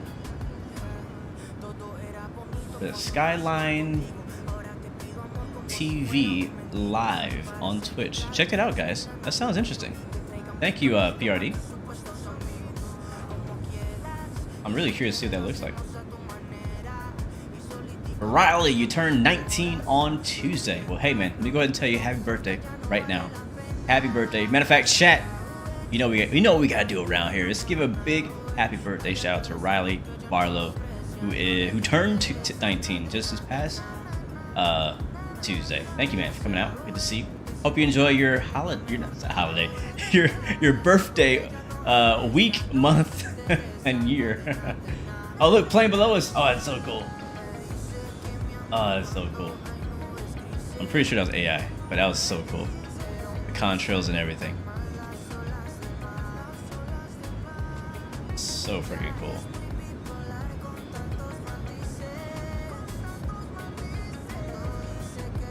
RW Training Sim. This guy is doing an interview in. Oh, that sounds cool too. Sounds super dope. Thank you as well, Dia Marker 100 for the subscription. Welcome to the Blue Arrow Royal family. Yes, Sky R. This is FSTLLTTTLTL. There's another one. This is why I like it, man. It's like Leo. Me and Leo had this talk.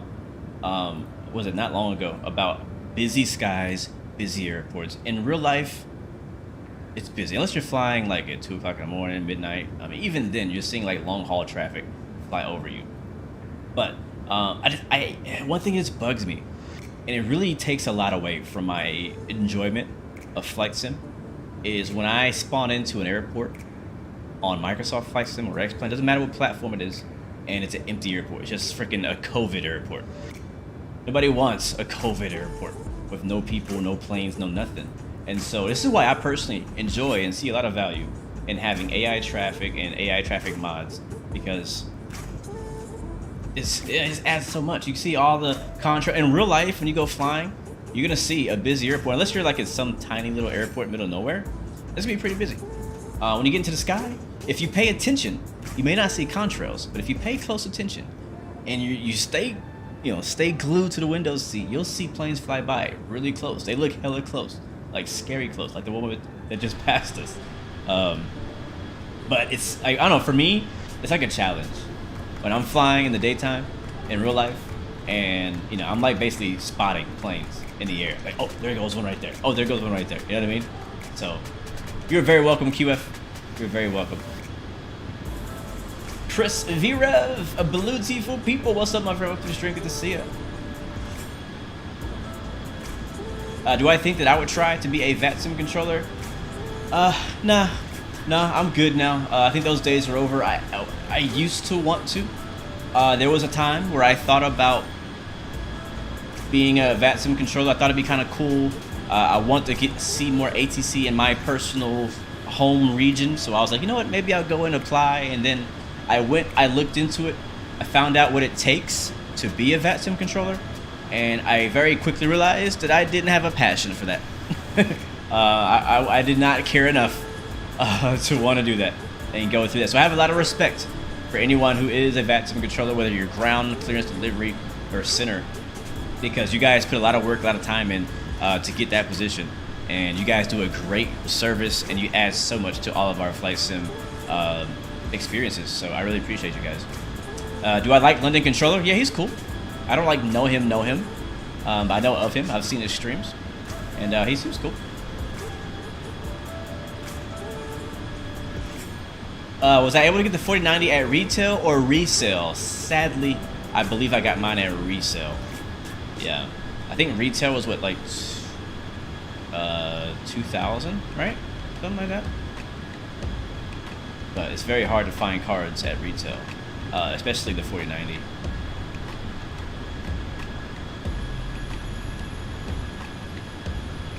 I like that, James. I love that. Love that. I'm gonna say it. I Riley Barlow. This is coming from James NATX. In case you didn't read it, happy birthday, young future pilot. Remember to live each day to its fullest and enjoy living. And as Blue Game says, give up, give in, or give it all you got. Never give up, my homie. Never give up. When is the next train sim video? I actually just recorded one yesterday. It's a long one.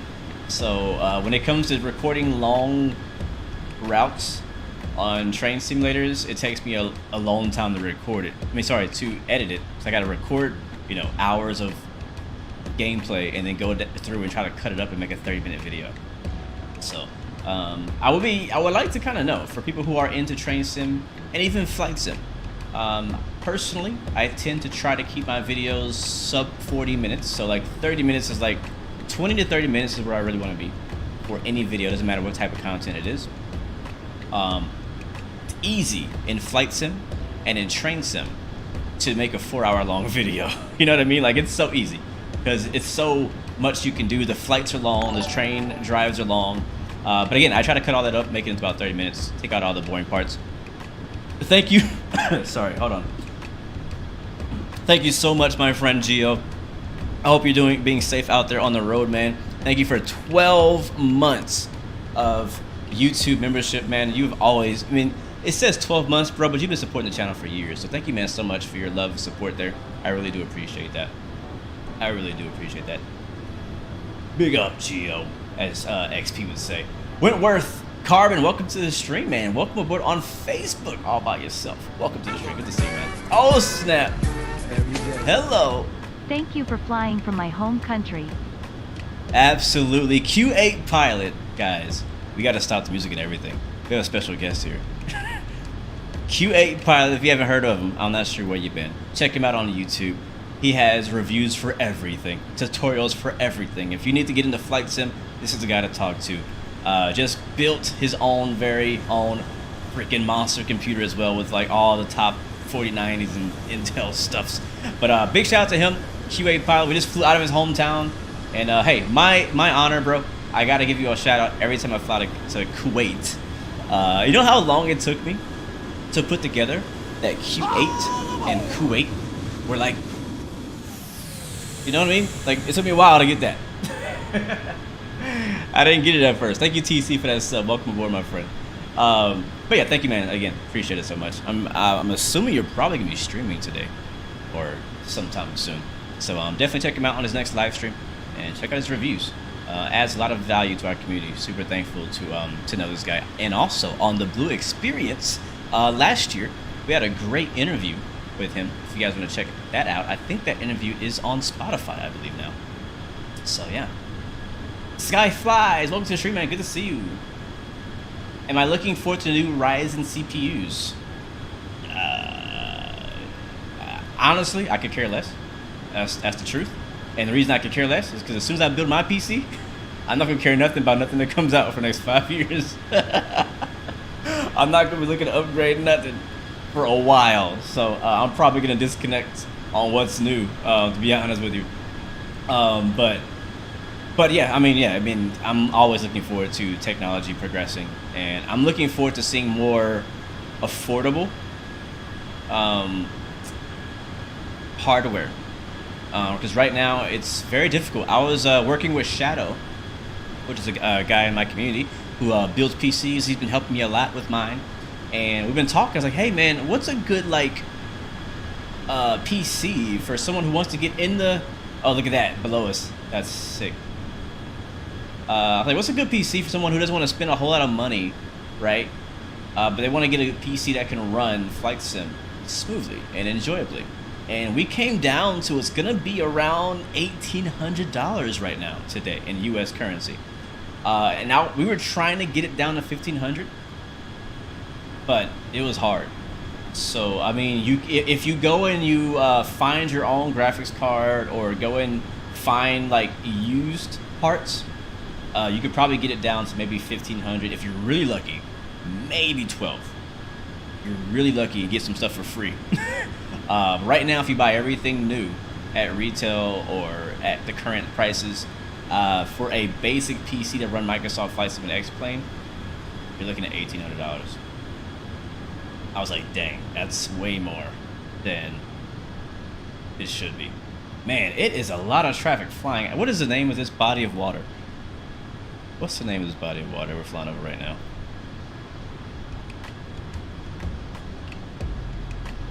Let's see, Sim Toolkit Pro, what you got for me, homie? Is this the Gulf, or is this, what is this called? I always forget the name of it. Is it the Persian Gulf? Is it the Persian Gulf? Or is that on the other side? Are we in the Persian Gulf right now? Why is there no name on here? It doesn't tell me on the map what this water is. Ready for tomorrow, Mikey D? What's happening tomorrow? Driving? Is that what you're talking about? I'm always ready to drive, bro. I'm always ready to drive. Let's go. Always ready to drive. Matter of fact, it's a good time. We're about to descend in about 10 miles. Which is very soon. I'm going to show you guys Sim Toolkit Pro just briefly. For those of you who are geography challenged like me. Most of us know where Dubai is, but not everybody knows where Kuwait is.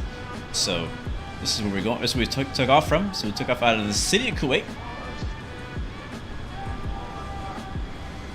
You know, I almost did a flight from Basra. There's another scenery, a free scenery on flightsim.to. It's okay. It doesn't have any custom terminals, but it does have jetways and some lighting fixes for Basra. So I thought about going out of there, but decided to do Kuwait instead. The scenery looked much nicer.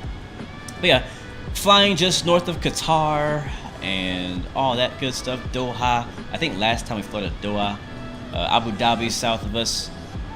And going into Dubai. Man, every time I fly out here, I think about DCS World because there's a Persian Gulf map for DCS World that you see Dubai, and I don't think Abu Dhabi is included. Is it? I don't remember. I don't think it is, but you can go all the way up here. Like the DCS map, let me show you. I'm going to show you on screen what the DCS map has. It starts, I think, somewhere south of Dubai. I don't think it's Abu Dhabi. Somewhere else south of Dubai. It goes all the way up here. I guess a lot of this is included.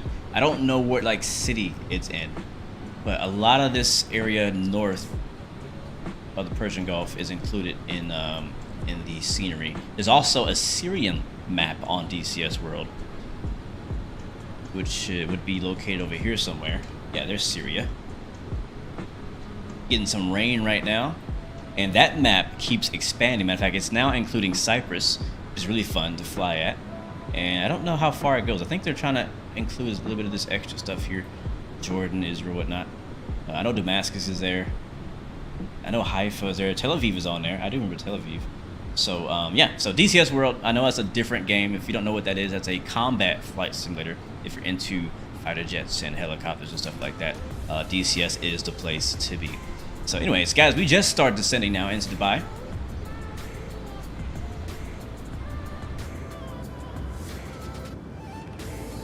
And because we've been on the outside view a lot, we are missing some of the flight attendant sounds, but that's all right.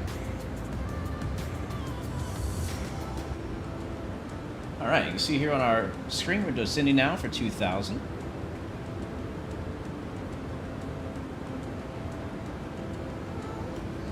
Oh yeah, I think Leo did a long haul yesterday. I think I tried to jump in just too late. I was like, dang it, it said stream started 8 hours or 6 hours ago. I was like, darn it, I missed the stream. Fly Javier, what's up, my friend? Happy Friday to you as well, man. I hope you're doing well. Oh yeah, DCS is amazing. I can't wait to jump back into DCS. I need to do some testing in DCS again. Again, last time we attempted to stream it, it didn't go well. We ended up playing, I think, flying the F-22 on Microsoft Flight Sim, which is fun too, but it's not DCS. Flying Guy, where do you install the sound pack into? So inside your PMDG 737 or whichever version, so there's multiple 7.3, so if you want to use the 800, so let's use that as an example. So you would go into your PMDG 737-800 folder, and then in there you should see, basically just drop it in there. There's a sim objects in the zip file and a build.py in the zip file. Drop both of those into the PMDG folder. and that'll overwrite some stuff. Now, I recommend you follow the instructions, back up your sound files in case anything goes wrong to make sure it works. So that way you can, you know, try it again if it doesn't work. But it's basically it. Again, on the FTSim page where you download the sound pack, there's a video link that teaches you exactly how to install it. I highly recommend you watch that, because I probably would have did it wrong myself if I had not looked at that link. You know, I really haven't tried VR in the Apache yet, believe it or not. I've done VR in the F14 and the F16 and the F18, but I haven't flown VR in the Apache yet.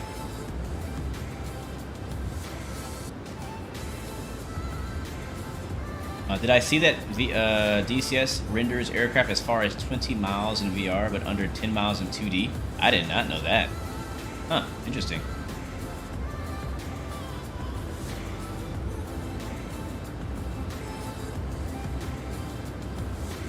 Interesting. Plane dude, I'm doing pretty good, man. I can't complain. I'm healthy. It's Friday. We're flying. We're in Microsoft Flight Sim. I'm getting smooth FPS. Anytime we're getting smooth FPS, it's a good day in the Flight Sim world. Ross F, so far the sound pack surprised me a little bit. At first I was like, I'm not sure how much I like it, if it's worth it. But then as soon as we got on the runway and put those engines in toga, I was like, yeah, I can dig it. I can dig it. But yeah, I've been very limited on VR lately, because I'm definitely going to probably be trying VR a bit more with the new PC build. My current one does work in VR, but I have to turn my settings down quite a lot. And I do it in DCS from time to time. The thing about VR for me is you have to really disconnect from the real world completely. Like, completely. And I like to multitask, especially when flying, because, you know, you're just sitting here, you're cruising, and I'm literally on my phone, on TikTok, or video editing at the same time, and I can't do that in VR. On DCS though, usually, you know, you're not just cruising, you're actually active and doing things. So I do VR from time to time, but it's been a while since I've flown in VR on DCS. I have been using VR for iRacing. That's probably the main thing I use VR for right now, is for iRacing. Like, I pretty much exclusively race in VR, except Assetto Corsa. I have not tried VR in the Assetto Corsa yet, but I've heard mixed things about it. But the one thing is, if you have bad performance on a game or stuttering, it completely ruins VR for you, and that's part of the reason I haven't been doing it as much, because I'm trying to refine tune my settings again for VR for certain games, because games keep updating. You know what I mean? They keep updating, and I gotta keep going back and fixing my settings. Oh, look at that FlyDubai right wing view.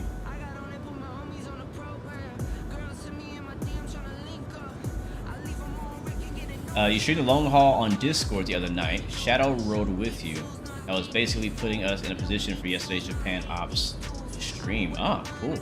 I like doing that. I do like flying to places. Like, if you know you're gonna be flying in Japan or something like that, it's cool to kind of transport yourself to that area and then fly there. Yeah, I like doing stuff like that. I don't do it that often, because usually those flights are really long, but I do like to do it. You did our F1 session in VR, digital merc. Oh, cool. How was that? I'll tell you this much: if you're in VR, racing, not just racing actually.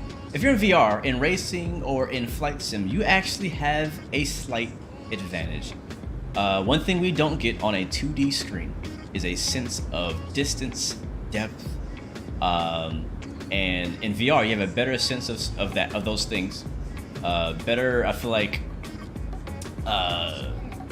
awareness of what's around you. So in racing in specific, I feel personally that I can be more confident to put the car exactly where I want to put it, on the apex or on the curb or side by side with somebody in VR, because I know exactly how far away I am from that person or that thing.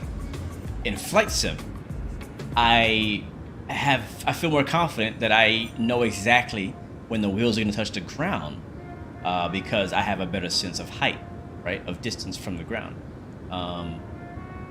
Same thing with doing maneuvers in a fighter jet, stuff like that. Like I feel more confident, even doing like air-to-air refuel, like having those more precise elements that you need to do in VR. I'm not gonna say are easier, but I think getting used to it, it gets a bit faster. So that's why when I tried racing in VR on iRacing, I couldn't go back. I haven't tried it in Assetto Corsa yet because I'm scared I might not go back. But Assetto Corsa with the content manager mods and stuff like that, man, that thing is gorgeous. So yeah, I love driving on Assetto Corsa, drifting, and then watching the replay and taking screenshots and using them as my desktop backgrounds. Yep, those bombs look bigger in VR as well. Sense of size as well. Yep. Yep, pattern approach is easy. You look around. If you're flying in a pattern, you can just look over your shoulder and see exactly, you know, where you are in reference to the airport, stuff like that. So, oh yeah. Oh yeah. VR definitely still has a ways to go. I'm looking forward to try some of the newer technology devices and see what they're doing, because I've been using the Oculus Rift S, which is a bit of an older VR technology now, and yeah, I know that things have progressed quite a lot since then. Yes, helicopters as well in VR. Being able to know exactly when you're gonna touch down, being able to get into a hover a bit easier, being able to get closer to things, and you know, yeah, absolutely. VR makes things like that much easier. JDVFX, you do sim racing in VR, finding buttons on a wheel with 10 million buttons and dials is weird. Man, what kind of racing wheel do you have, bro? Sheesh. I got a, you know, the T248, whatever it's called. The newest, it's not new. It's like a year old from Thrustmaster. It doesn't have a whole lot of buttons on it, so, you know, in VR, I don't have that big of an issue. I just know where the buttons are, right? I don't look at my wheel. Go back to the front. Yep, we're still descending. What's our altitude right now? We are passing 14,000. Let's find out what the transition and stuff like. Matter of fact, let's go ahead and brief our arrival. That'll be a good idea. I'm gonna take my eyes off the chat just for a little bit. All right, guys. Are we having a stream tomorrow? I believe XP and probably Leo are streaming tomorrow. I don't know what I'm doing tomorrow, to be honest with you. Hopefully I do get to race with you guys. The weekends are very challenging for me, streaming content-wise, and that's why you rarely see me streaming on the weekend. I did in our last Silverstone race with Leo and XP and Shadow. I did actually do a secret test stream, which I did share on my Discord, and it was pretty good. It was successful. I was pretty smooth. I didn't have any major issues with the stream or with stuttering or with quality, anything like that. So that was a good test. I have not tried Assetto Corsa before streaming it, so it was good to get a test going. All right, so let's go ahead and bring this over. Can you guys see this yet? No, you can't see that. All right, so here we are, guys. Here's our arrival. There is us. So we need to be at or above 12,000 at VUTEB and at 230 knots. I'm actually looking at my FMC right now, and it does match that. So the plane should be there. When last time I looked, we were at 14K, so it should be just fine. So no need to do any holds or anything like that. After that, we'll continue to LOVOC at 230 knots at or above 11,000 feet. And then DB 529er above 8,000. 210 at Petite above 7,000. Basically, we're gonna we're gonna stay at 7,000 at or below now, at DB 530 and beyond. And we continue flying through here, and we are doing the 3 Charlie, which is basically for what runway is that again? 30 left, which should put us, I think, on the. Alright, this is Delta. Oh, so Delta goes south. I think we're going north. Where's Charlie? Does it say Charlie on here? It doesn't. Pretty confident it's the top one. And yeah, so basically we go down to 7,000 and we'll stay there. And then over to ILS 30 left, which we need to set up.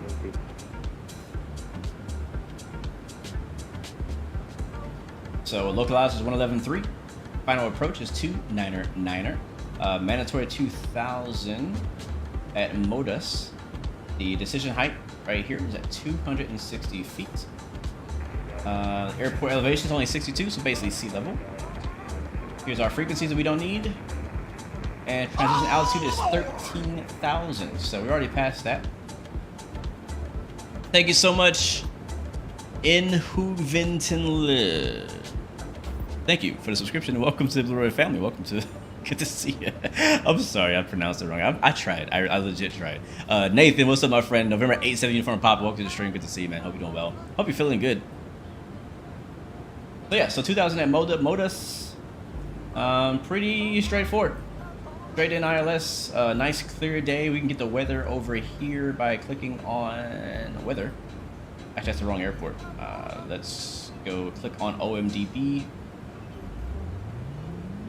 And then information, weather. So weather in is VFR, shown by the green dot. It's current as of 20 minutes ago. Winds are 060 at 10 knots. This, Kavik. Temperatures 20, dew point 10. QNH is 1022. It also has it decoded down here. James! I'm really looking forward to meeting you guys at Flight Sim Expo in June. Already signed up. Lol. Bro, that's what's up, man. Who is that? That Mike? Is that Mike?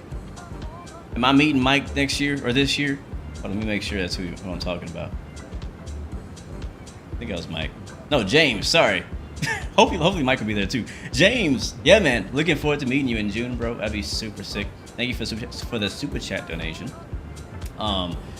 Yeah, man. Flight Sim Expo, guys. If you don't know, well, hopefully now you know. It's coming up in June. I might have a command for it. I don't know for sure. Go to flightsimexpo.com. I am planning to be there. And yeah, that's all I'm gonna say right now. I am planning to be there and looking forward to meeting you guys. Hopefully we get a chance to get together. Houston is my hometown. That's where it's gonna be hosted at in a aviation museum. It's actually gonna be not far from NASA as well. So if you're, into spaceships and whatnot, and history of space, it's not far from the NASA museum as well. So if you're interested in that, you can catch an Uber over there or a ride. I don't know. I don't know my plans yet. If I'm gonna be in a hotel or if I'm gonna be staying there, I don't know. We'll see. But yeah, I'm looking forward to that. Hopefully as many people can come as possible. I'm not sure if there's gonna be any big announcements this year. I'm sure there will be. I'm sure there will be. I haven't heard anything. I don't know anything. I'm just saying. I'm sure there will be. All right. Seatbelt signs back on. Land lights on. We're passing 10,000 feet. What was that weather again?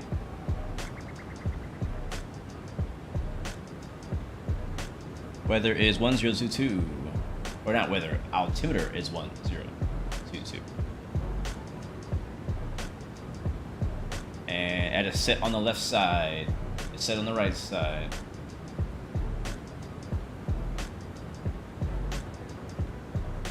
Alright, set one time, set two times. There we go. And let's go down to our radio panel and we'll put in the ILS frequency. It's gonna be on the second panel, the nav panel. And that's gonna be 111.3. And I always forget, I can actually do that on my Logitech radio panel as well. So 111.3, one time. We have begun our final descent into Dubai. Flight attendants will be passing through the cabin to collect any trash one final time. Please ensure tray tables are stowed and seats are in a full upright position. Please also store any carry-on items either in the seat back pocket or under the seat in front of you. Any thoughts on the F-14 X-Plane video? You know what? I haven't watched it yet. I saw it pop up, and I don't really know what it's going to be about, but I haven't watched it yet. So, is it good? Is it worth the watch?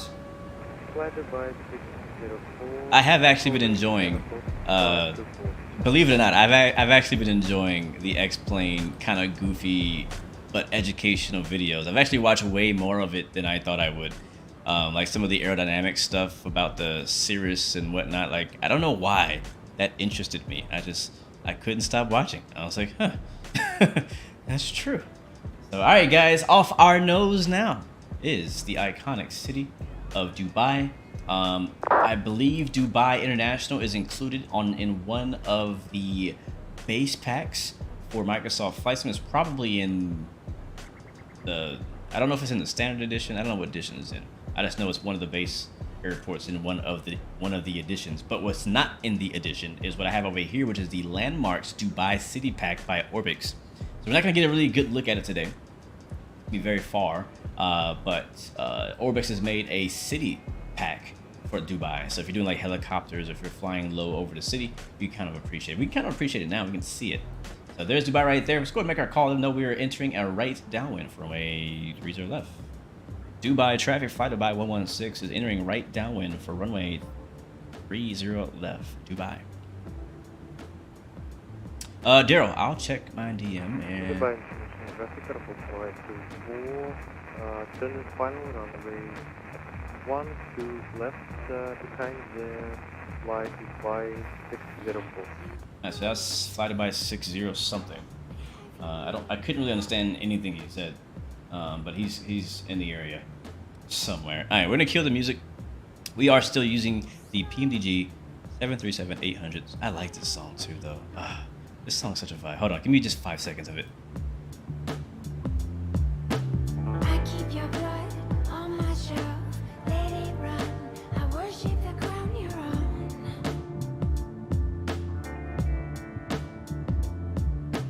Now that you're gone and we've fallen out, I can't stop thinking you're all I go on about. Okay, we gotta stop, or I will not stop listening to it. I was a little bit more than 5 seconds. I lied. I apologize. But anyways, what was I talking about? Oh snap. What is that? Is that ATC or a person? Dubai ground is online. Oh crap. Are you serious? Okay. Alright, curveball guys. I just got notified by Dubai ground, which did just come online. Not tower, not approach, but Dubai ground just came online, and runway in use is 12. Shoot. All right, hold on. We're gonna have to put this thing in heading mode. What's our current heading?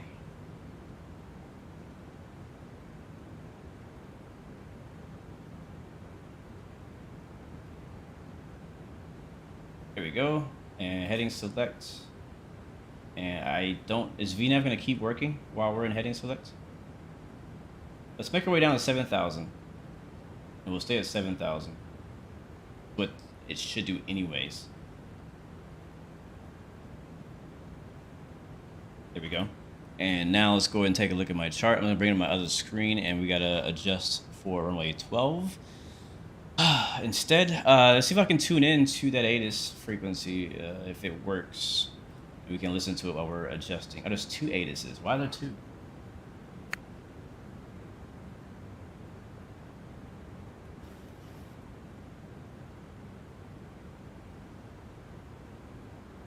No, I'm gonna go for 1, 2. 2.2.+10, QNH 1022, HPA, advise aircraft type on first contact, enhance wake turbulence separation in force, minimum runway occupancy required, squall assigned transponder code until on stand, caution possible glide slope flux, single runway operations in progress, advise ATC copied Bravo. Alright, there's Bravo. We missed the beginning of that though. Dubai International Airport arrival Bravo, at time 1800, expect ILS approaches, arrival runway 12 left, surface wind 060 degrees, 10 knots, varying between 010 and 090 degrees, visual cav OK, temperature +20, viewpoint +10, Alright, we need to turn around. QNH 1022, HPA, advised aircraft type. Let's make a right turn. Dubai International Airport arrival Bravo, at time 1800, expect ILS approaches, arrival runway 12 left, surface wind 060 degrees, 10 knots, varying between 010 and 090. Alright, we got information on Bravo. So 12 left is what we're expecting. I have the chart up now on my other screen. We need to go and switch over to 110.1 on here, and we're gonna... I mean, the ground just sent me another private message saying, hey, it's okay, you can go ahead and take 30 and continue what you're doing. But you know what? I think moments like these are actually pretty important to be able to catch a curveball like this and play it out. So this is good practice for me to kind of, you know, I had my whole thing planned out, but now we have to kind of make an audible, right? And I think it's really important to be able to catch, you know, play out these audibles. So basically what we're going to do is, I already got the chart out. We're going to go up and go right traffic, 1, 2 left. Could you post a video about how to install extra aircrafts on X-Plane 11? You know what? That's a good idea. And I've been considering doing that. And I will. I don't know how long it's going to take, but I will do that. Matter of fact, I have a few videos of that nature that I want to make for X-Plane and for Microsoft Flight Sims. I know a lot of new people have come to the community. So yes, thank you, Filippo, for the super chat donation. And I will keep that in mind, my friend.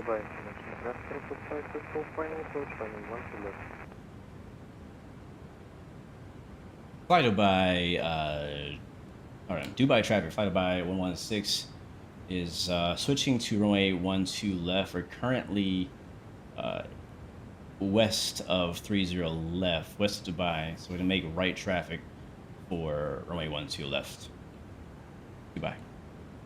All right, let them know that we are on the other side of the airport. We're still intending to come that way. So let's make another right turn. 90 degrees.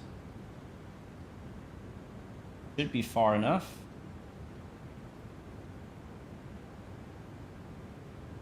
So basically, I want to be flying runway heading for 30 left, which would be opposite, right, of 12 left. So that's going to be a heading of 299, which is what we're doing. So that's perfect. And now we've kind of got the plane under control. We know what we're doing. Got my chart here. Now I'm gonna go into my FMS and reprogram it for the new arrival. So I'm gonna go into departure arrival, switch over to 12 left via REREC. We're probably not gonna go that far, but we'll just put it in there. And arrival not available for runway. That's fine. Reset MCP. Gotcha. All right, so that's set. Now if I go to my legs page, it's kind of confused because it's like, hey, what are you doing, bro? I thought we were going to 30 left. I thought we were doing this arrival. Because the arrival we flew is not, you know, compatible with the approach we're doing. Because technically we would have flown a different arrival if we were flying into 12 left originally. So basically what we're doing, we're going to circle the airport. And what I think we should do is get down to, let's go ahead and get down to 2,000 feet. That way we can go ahead and make our visual approach much sooner. So reset MCP to 2000. We're still in VNAV for some reason. I must get out of VNAV.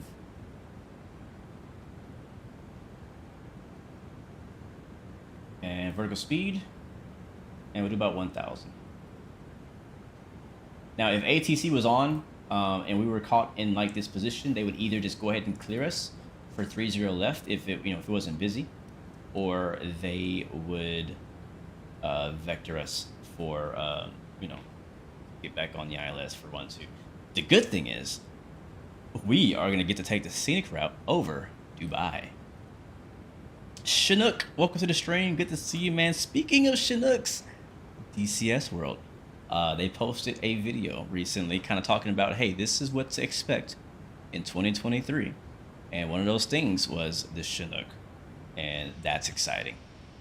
I have loved flying the Apache. It's like my favorite helicopter now to fly in DCS. What is that? Must be a horse track. That is a horse track. Yeah, you know they're probably big on gambling here. But yeah, so the Chinook is coming to DCS. When, we don't know.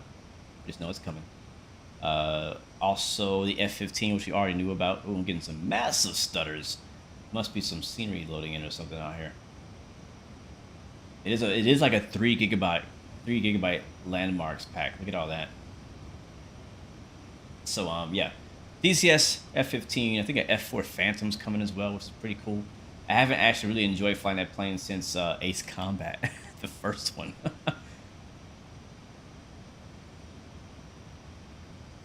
Yeah, I'm planning on being there all the days of the event. Every Flight Sim Expo that I have gone to, I have been there every day of the event.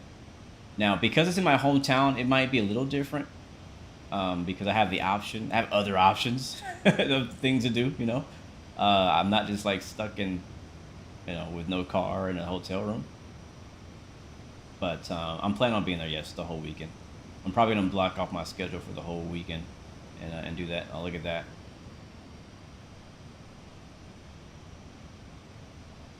Dre Sanchez, what's up, man? How you doing, bro? You know how happy I was, bro, to see you driving. I hope you're enjoying it. I really do.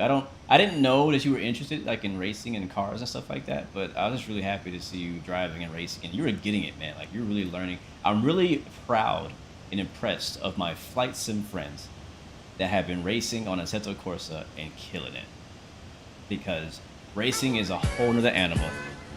Every day. Do you want to play a game together one time? One time? Yeah, man. I mean, here's the thing. Yes, I'm down to play games with people. The challenging part is scheduling. I'm usually busy. So don't be offended if you send me a message like, hey, can we play this game? And I'm like, I can't right now, or today, or this week. You know what I mean? So that's just letting you know up ahead of time. I play a lot of games, and I think it's much more fun to play with people. And I want to play with you. It just comes down to time. And here's one thing I have to kind of like say, and this is for all of my other YouTube live streamers and content creators. Sometimes you got to sacrifice having fun and playing games with your friends with, like, you know, making the business decision, if that makes any sense. You know what I mean? There's some days that I just want to sit back, relax, and just play a game. Whether it be flight sim without recording or racing without recording, just doing stuff that's not, you know, content creating. I'm just like playing it just for the fun of playing it. And now when I'm recording it and streaming it, I am having fun doing it as well. It's just that there's a few other extra things I got to do to make that, you know, recording process happen. But there's many times that I've had to tell myself I have to sacrifice. Just playing Ready or Not, or just playing Firefighter Simulator, I don't know, or some random game I'm playing, to actually instead record when I'm actually in the mood to do something completely different, you know. So yeah, that's just a little bit of transparency for all my people out there. Deuce Legend, what's up? All right, guys, it's time for us to turn our base. 90-degree turn. And Dubai traffic. Fly Dubai 116 now, right base runway 12 left, Dubai. All right, set our auto brakes. We'll do 2,000 feet sets. Speed is 210. Let's get it slowed down a little bit. We'll do 190, and we should be maybe slow enough for flaps 1. Yes, we are. So flaps 1's coming down. Maybe even flaps 5. Yeah, we're good there.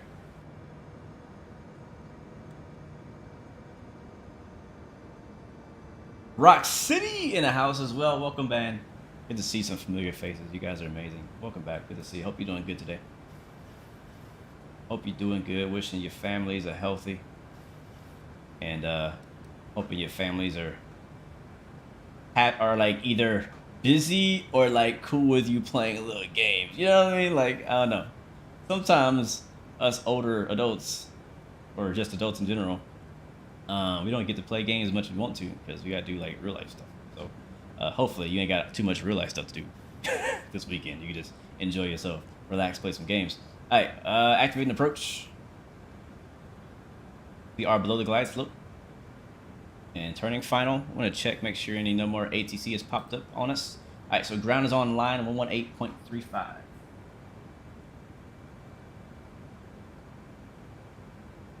All right, 118.35 is sets. We're currently still on Unicom. And we are 10 miles out.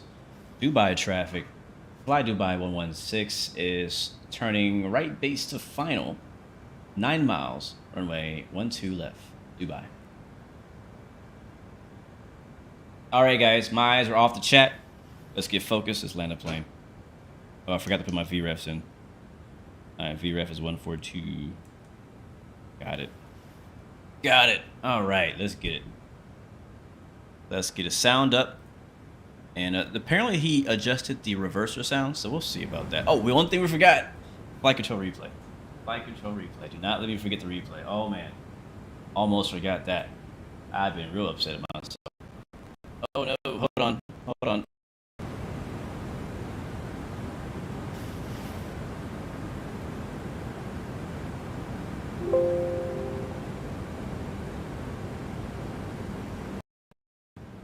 Alright, we're back.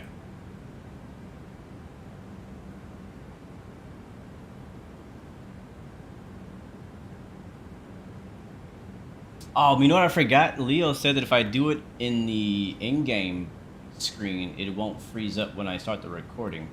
And I always forget to do that. Okay, we are 6 miles. Let's slow way the heck down. Speed brakes out. And gear down. Flaps down.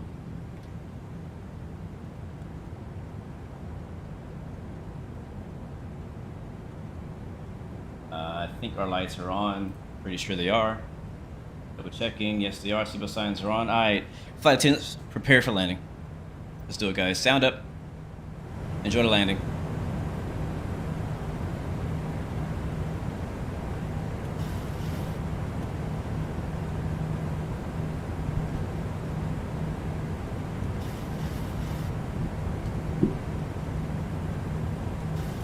Alright, Dubai traffic. FlyDubai 116 now. 4 mile final runway, 12 left, Dubai.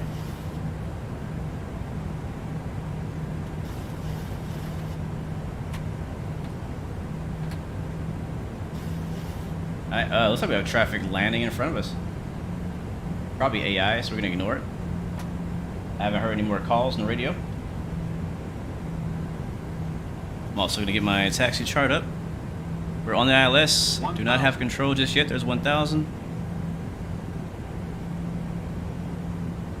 And we'll get a V-pilot out there as well. Man, look at this. This is nice.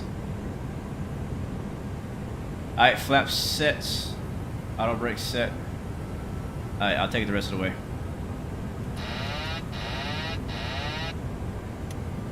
Alright, autopilot is off, auto throttle is off, my controls. How close you get to these buildings, oh my god. Like, I'm on the ILS, bro. Like, I'm right above it, and I still feel like I'm gonna hit this building right here. 500. We have a crosswind, not too strong, but it's a little bit. 400.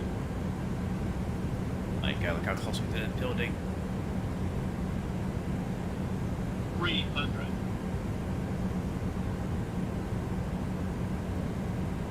200.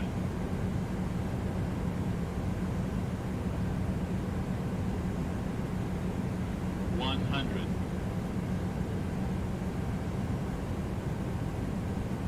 50. Power. 30. 20. 10. Ah, it was a little bump, little bounce. Dang it, man.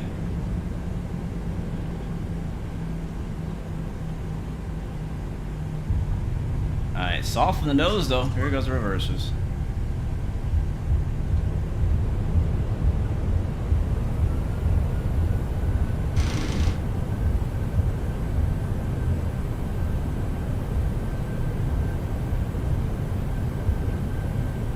Alright, we made it. That was probably in the 300s again. No, 192. Okay, well, that first touchdown was pretty soft, but we did bounce it. Welcome to Dubai. The local time is 3:52 p.m. and it's currently about 20 degrees Celsius. You can now use your mobile devices. Please remain seated until the aircraft has come to a complete stop and the seatbelt sign is turned off. Remember to use caution when opening the overhead bins as items. I gotta check, make sure nobody's landing on 2 right or 3 left. Alright, this is actually a taxiway right here, so we can keep going off the high speed. We're on Mike 10 Bravo. We're about to be on Mike 10 Bravo. Yeah, I'm a little upset, honestly. I could have done better than that, seriously. Little disappointed in that landing. It was soft, but that bounce is I almost decided to go around. I was this close to deciding to go around after that bounce. Dubai traffic, FlyDubai 116 crossing runway 12 right on Mike 10. And I guess this fuel truck is also crossing the runway. Do I have a link on how to install the A350-1000 mod, or anybody else know how to? If yes, basically, man, for all mods on X-Plane, usually they come in a zip file. You unzip that file. We'll stop right here because we got to talk to ATC. You unzip that file and you put that folder inside of your X-Plane aircraft folder. And if you know where that is, that's basically it. It's pretty easy, honestly. But yeah, a video could help out. All right, let's get the camera switched over and get it over switched to ground. And like she said, welcome to Dubai, my friends. And where are we located? Definitely stay tuned for the replay from Flight Control Replay. Here in just a little bit. I'm just so upset that I bounced. I don't, like, yeah. Like, it was soft and we freaking bounced. It was probably too soft. I probably should have planted it down there so it wouldn't freaking bounce. This plane loves to bounce. We're right in front of Concourse B at Kilo 7. Alright. Dubai ground, FlyDubai 16 is clear all runways at Kilo 7, requesting taxi to parking. FlyDubai 116, welcome to Dubai. Do you have a start of choice? No, anywhere FlyDubai parks. That will be a very long taxi. It's outside of the airport. That's fine with me. Okay, taxi Kilo, holding point Kilo Golf. Alright, we'll taxi Kilo, holding point Kilo Golf, FlyDubai 16. Yeah, I mean, this guy is like only ground, so like, let's give him something to do. You know what I mean? Like, let's give dude something to do. If it's a long taxi, that's fine. That's part of the experience. That's part of learning the airport, and that's part of flying. And plus, I'm not in a rush. It's a short flight today, only an hour and 20 minutes, I believe. So I'm down to spend another 15 minutes taxiing to the gate, I guess.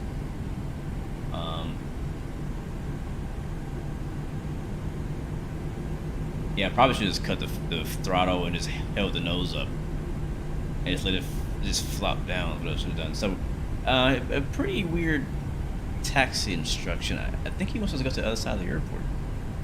It says in the front of the airport. I'm not sure where that is. Is that on the other side, like the north side? Because we're at Kilo 7. He said taxi via Kilo to Kilo 6, which is right here.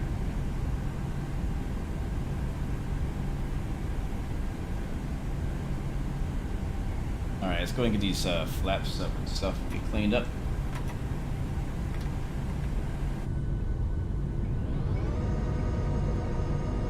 You know what? I think I may have forgot my speed brakes on that landing. I might have forgot. Oh, look at that! Is that a FlyDubai? Yeah, another FlyDubai.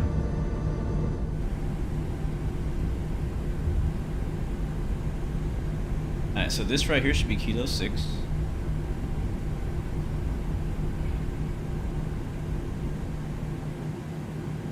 So we'll hold here. I don't know why he wants to, maybe he was looking for some instructions to give us.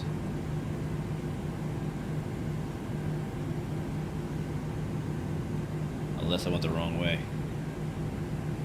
Skyby 116, continue taxi Kilo, right, Lima 3, holding point Mike 2, runway 12 left.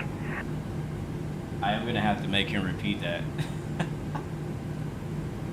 Alright, continue Kilo, and you can repeat the rest, please. Okay, we'll be continue on Kilo, straight ahead, then right onto Lima 3, then holding point Mike 2, runway 12 left. Alright, continue on Kilo, and then right on Lima 3, holding point Mike 2 at 12 left, FlyDubai 16. Alright, Kilo, Lima 3. Okay, I see what it is. So basically okay, yeah, so we basically should have exited the runway to the left side instead of the right side because we went the wrong way. That's fine, I'm taking the scenic route. That is fine. I don't come out here very often. Might as well enjoy the airport a little bit. Alright, flaps are up, brakes are up. We're not gonna turn the APU on just yet. Land lights off. Strobe light off.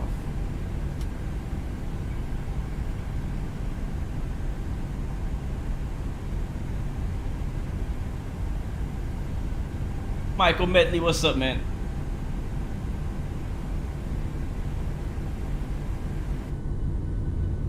Take a look at the terminal.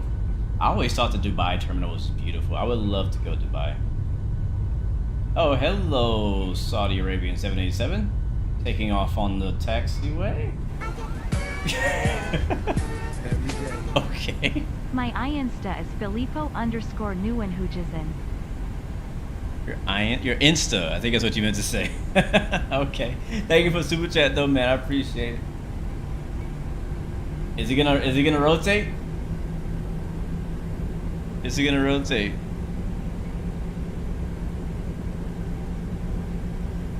No, no, that right there, that's a Southwest taxi.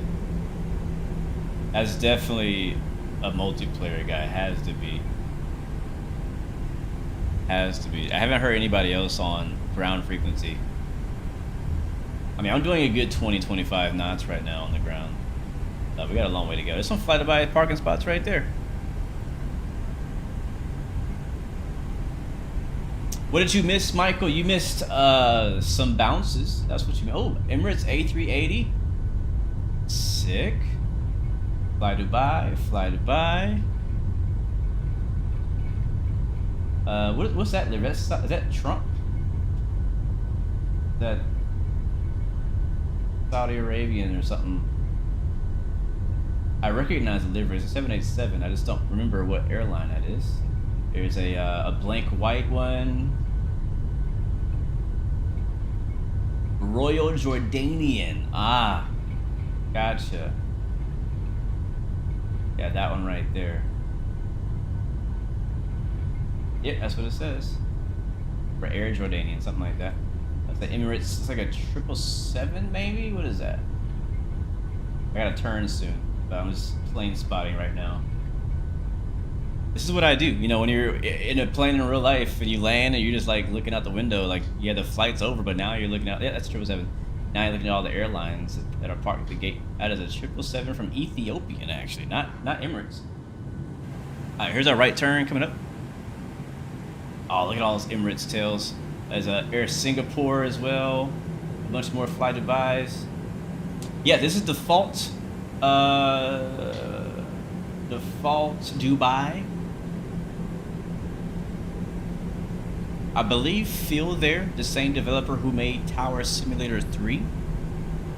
I believe they have made a payware version of Dubai. I don't know how good it is.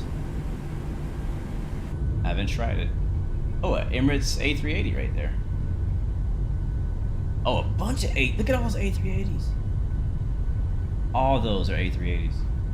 Crap. Yes, plane spotting is more important than keeping the center line. I agree. I agree.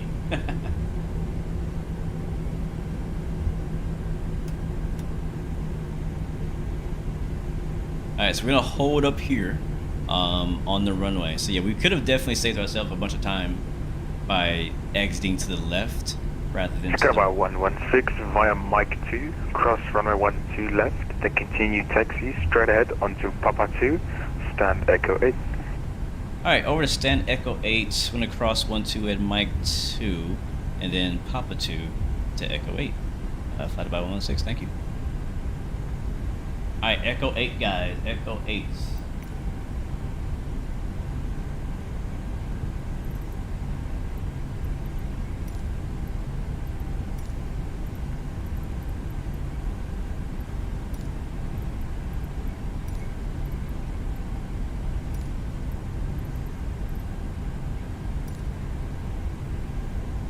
Alright, straight ahead, we'll take Donata. Right? Home of the majority of the A380s in the whole world is Dubai. That sounds about right. I think they have all of them. They're like the only customer. There is a free enhanced Dubai for a subboat. Ooh, that sounds nice. Alright, where's our parking spot? Oh, it's right there. Yep, it's right there. There's our marshaller. Alright, so lights off. We don't blind the guy. And you know what I want to do? We haven't done this in a while. I want to do this. Hold on.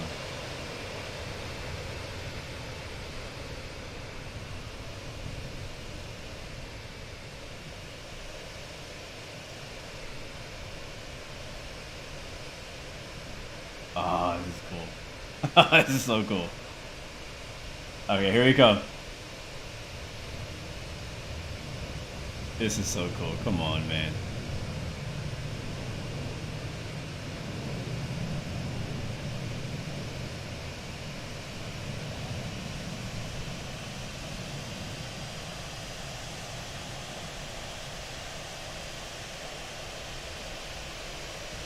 Bring her in.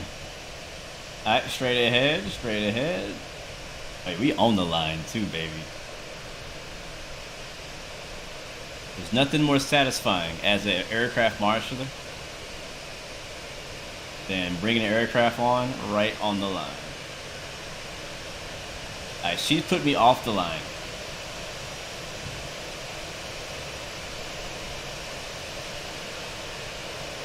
I think I mean slow, slow.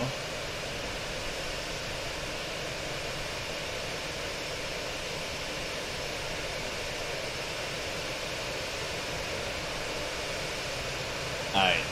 The line's right here, woman. It's not back there. We're stopping right here. Brake set. Shut them off. Yeah. Yeah. Here's the thing. You can customize GSX to get like the perfect stopping point and the perfect pushbacks and stuff like that. But by default, most of them are off. Pushbacks are usually off. And, oh, the brakes are supposed to be on. All aircraft ground is now going offline. Monitor Unicom 122, decimal 8. Thanks for the ATC, man. Good night. Thanks for flying. Have a good stream. And I forgot to turn the APU on again. That's fine. We're going to replay mode anyways. We're going to replay mode anyways. I always, because, you know, I know that you can turn it on right after you land, but I try to wait, you know, a little while first. And, yeah, anyways, yeah. So let's end the replay. Your first time marshalling. That view was fire. Like, let me tell you, my favorite view. There's two things at the airport. My two favorite views for the ground crew perspective is the view as a plane's coming in as a marshaller. And it's kind of intimidating. I'm not gonna lie. When you're this person and you have these magic wands, or yeah, I also call them lightsabers, or you know, whatever. You have so much control. Like, it may not seem like it, but you're literally in control of that plane in a way. And the pilot is, you know, completely dependent on you to not hit anything. And it's your job to get him right on the stop bar to make sure the jet bridge can reach the door. Make sure that nothing hits the plane. Make sure the plane doesn't hit anything else. It's a lot of responsibility as a marshaller, and as on your first time, it's very intimidating. And I've worked with a lot of my coworkers, and I love doing it, right? So I'll always volunteer to marshal a plane in, or somebody's like, "Who wants to marshal?" Like, yeah, I'll do it. But some people are really intimidated because they know there's so much responsibility put on you in that position. The same way with pushing back an aircraft. That's probably my first favorite view on the ground, is actually pushing back a plane. My second favorite is probably marshalling. So hold on, I'm just getting the replay ready for us, getting Pack X ended. Yes, please. And we'll get that noise turned off as well, and we'll get our replay going. We'll get this next from Vatsim. Big thank you. I didn't catch his name. But thank you so much to Dubai Ground for coming online and giving us some ATC. I know it's only ground, but he did give us some really good ground instruction. Again, our landing rate was a 192 with a little bounce, but we'll take it, I guess, today. That's what we got. That's what we're going to do. And we just do this. Just doing a few things in the background, guys, so thank you for your patience. There we go. All right, let's run the replay. Load. Open. There we go. Beautiful. And play.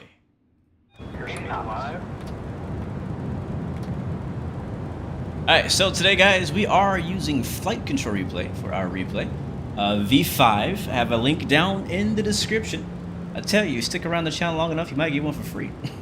But if you have V4, you can upgrade for a discount, I believe. You already own it. Come on now, replay camera. Oh, I think I did the thing. Did the thing?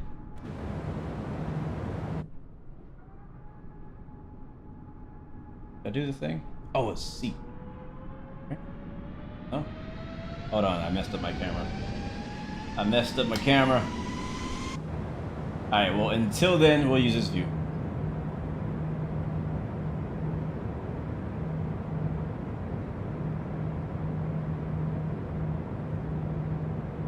That's horrible, Hugh.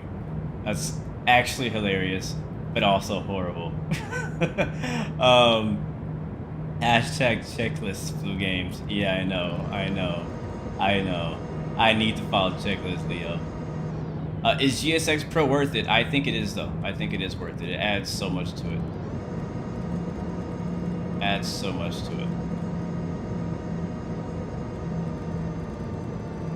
Alright, let's fast forward to the good part.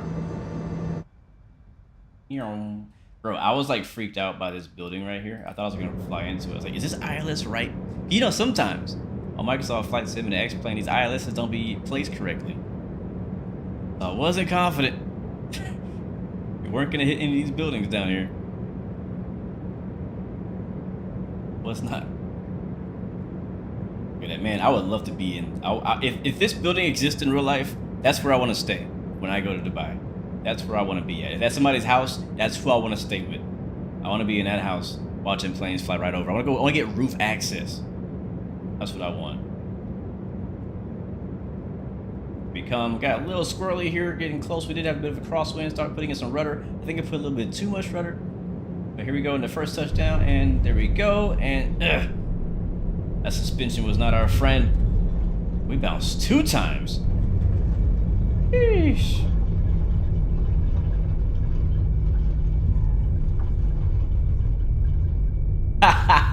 Plane dude, that is hilarious. Your dad is a firefighter and your mom might end up getting Firefighter Simulator just to see him yell at people for doing something wrong. Bro, yes, I want to see that. I do have Firefighter Simulator. I've been enjoying it. It's been a lot of really fun game to play. Oh, look at this view right here. This is beautiful. Wow. Wow. Wing flex. Yeah, you can. I was working it, man. I was working it.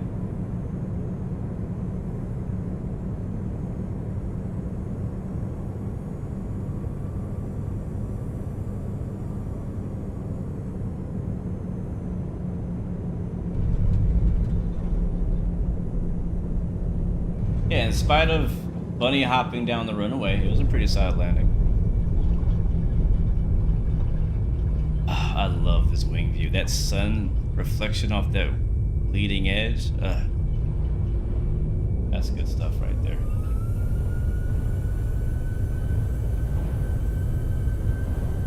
And that right there is actually the reverser sound. We didn't get to hear it that well in our landing because I was so busy, but it's definitely improved. I wish it was better. When you guys know, if you've been in a plane and you land in a 737 in particular. Oh, another plane's flying by. Hold on, who is that? Where'd you go? Let's see. Oh, he's landing on the other side. That's a American 777. Oh, that's cool.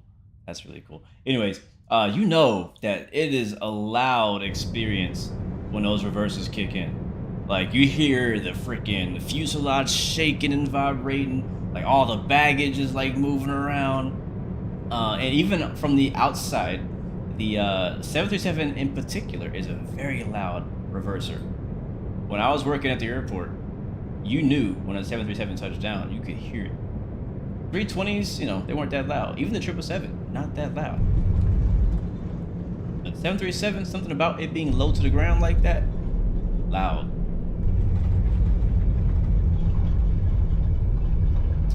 So, and there's a touchdown. We should have exited to the left.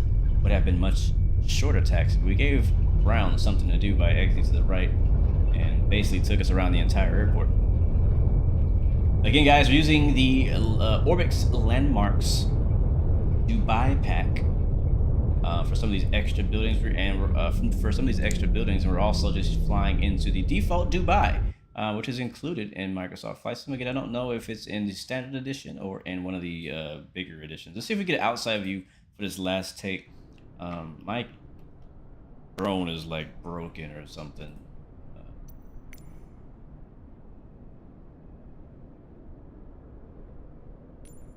Drone. Yeah, I think my drone. Okay, here we go. Here we go. My Xbox controller dead.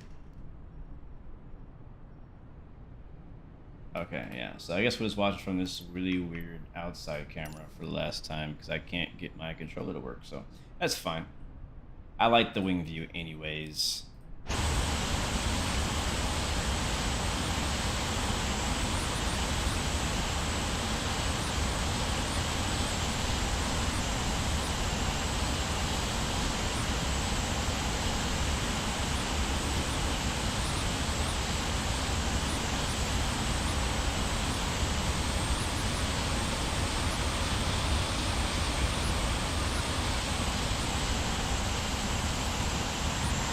We put it in a touchdown zone though, and on the center line technically.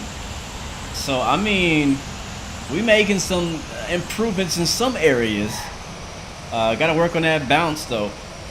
That Louisiana bounce. Got to work on that.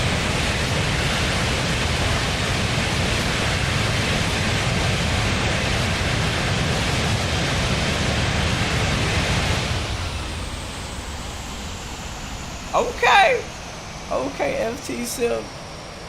Okay, FT Sim. Did you hear that reverse? I was just commenting on that reverse to see we wasn't in the right view, Leo. That's what it was.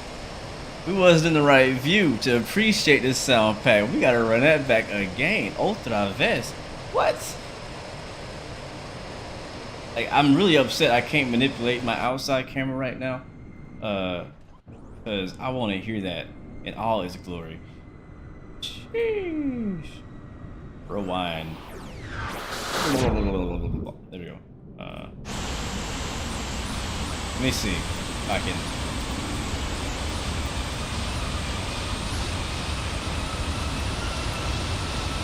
There we go. Alright, so it's just the showcase is broken.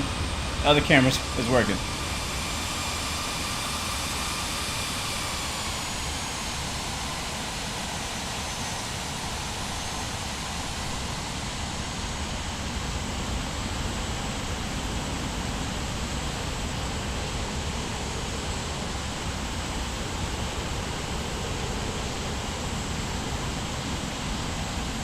Alright, headphones on. Or turn them down. Your choice.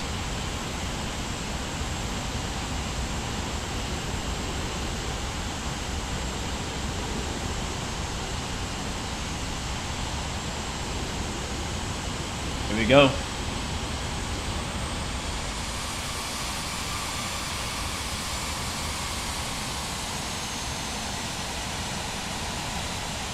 Ugh.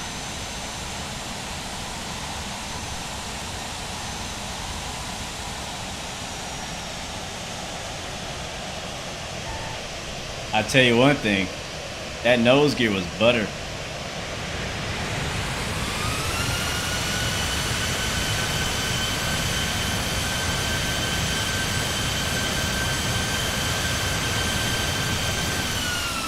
Yeah. Yeah. Yeah. Thumbs up for that reverser sound. That's exactly what it's supposed to sound like. Oh yeah. Okay. Alright, FT Sim for the win. FT Sim for the win there. Good stuff. Good stuff, FT Sim. Alright. I'm happy now. I'm happy.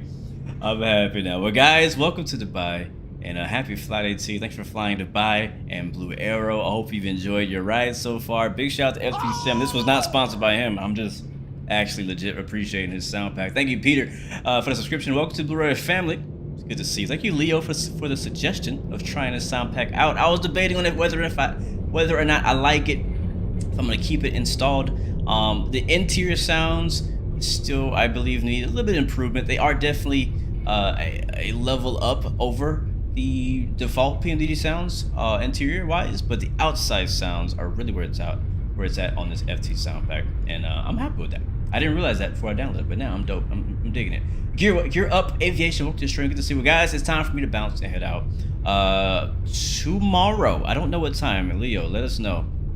Tomorrow, if you are into racing, Assetto Corsa, we are doing another Assetto Corsa race. I think it's at Le Mans or something. I have no idea actually. With XP72 and Leo Sticks and Shadow. And I might be there. I'm hoping to be there. It depends on what I'm doing tomorrow. I don't know what I'm doing tomorrow, but I hope most likely I'll be there if I'm home and available. But guys, thank you so much for hanging out with us today. Thank you, James ATX. Good to see you. Joy Bagpipes. Thank you as well, man. Hold on, we gotta vibe out on this one, man. Hold on, I gotta vibe out on this right here. We gotta bring it back. We gotta bring it back. Hold up. Oh, turn the lights off. Turn the lights down. Turn the lights down. Hold up.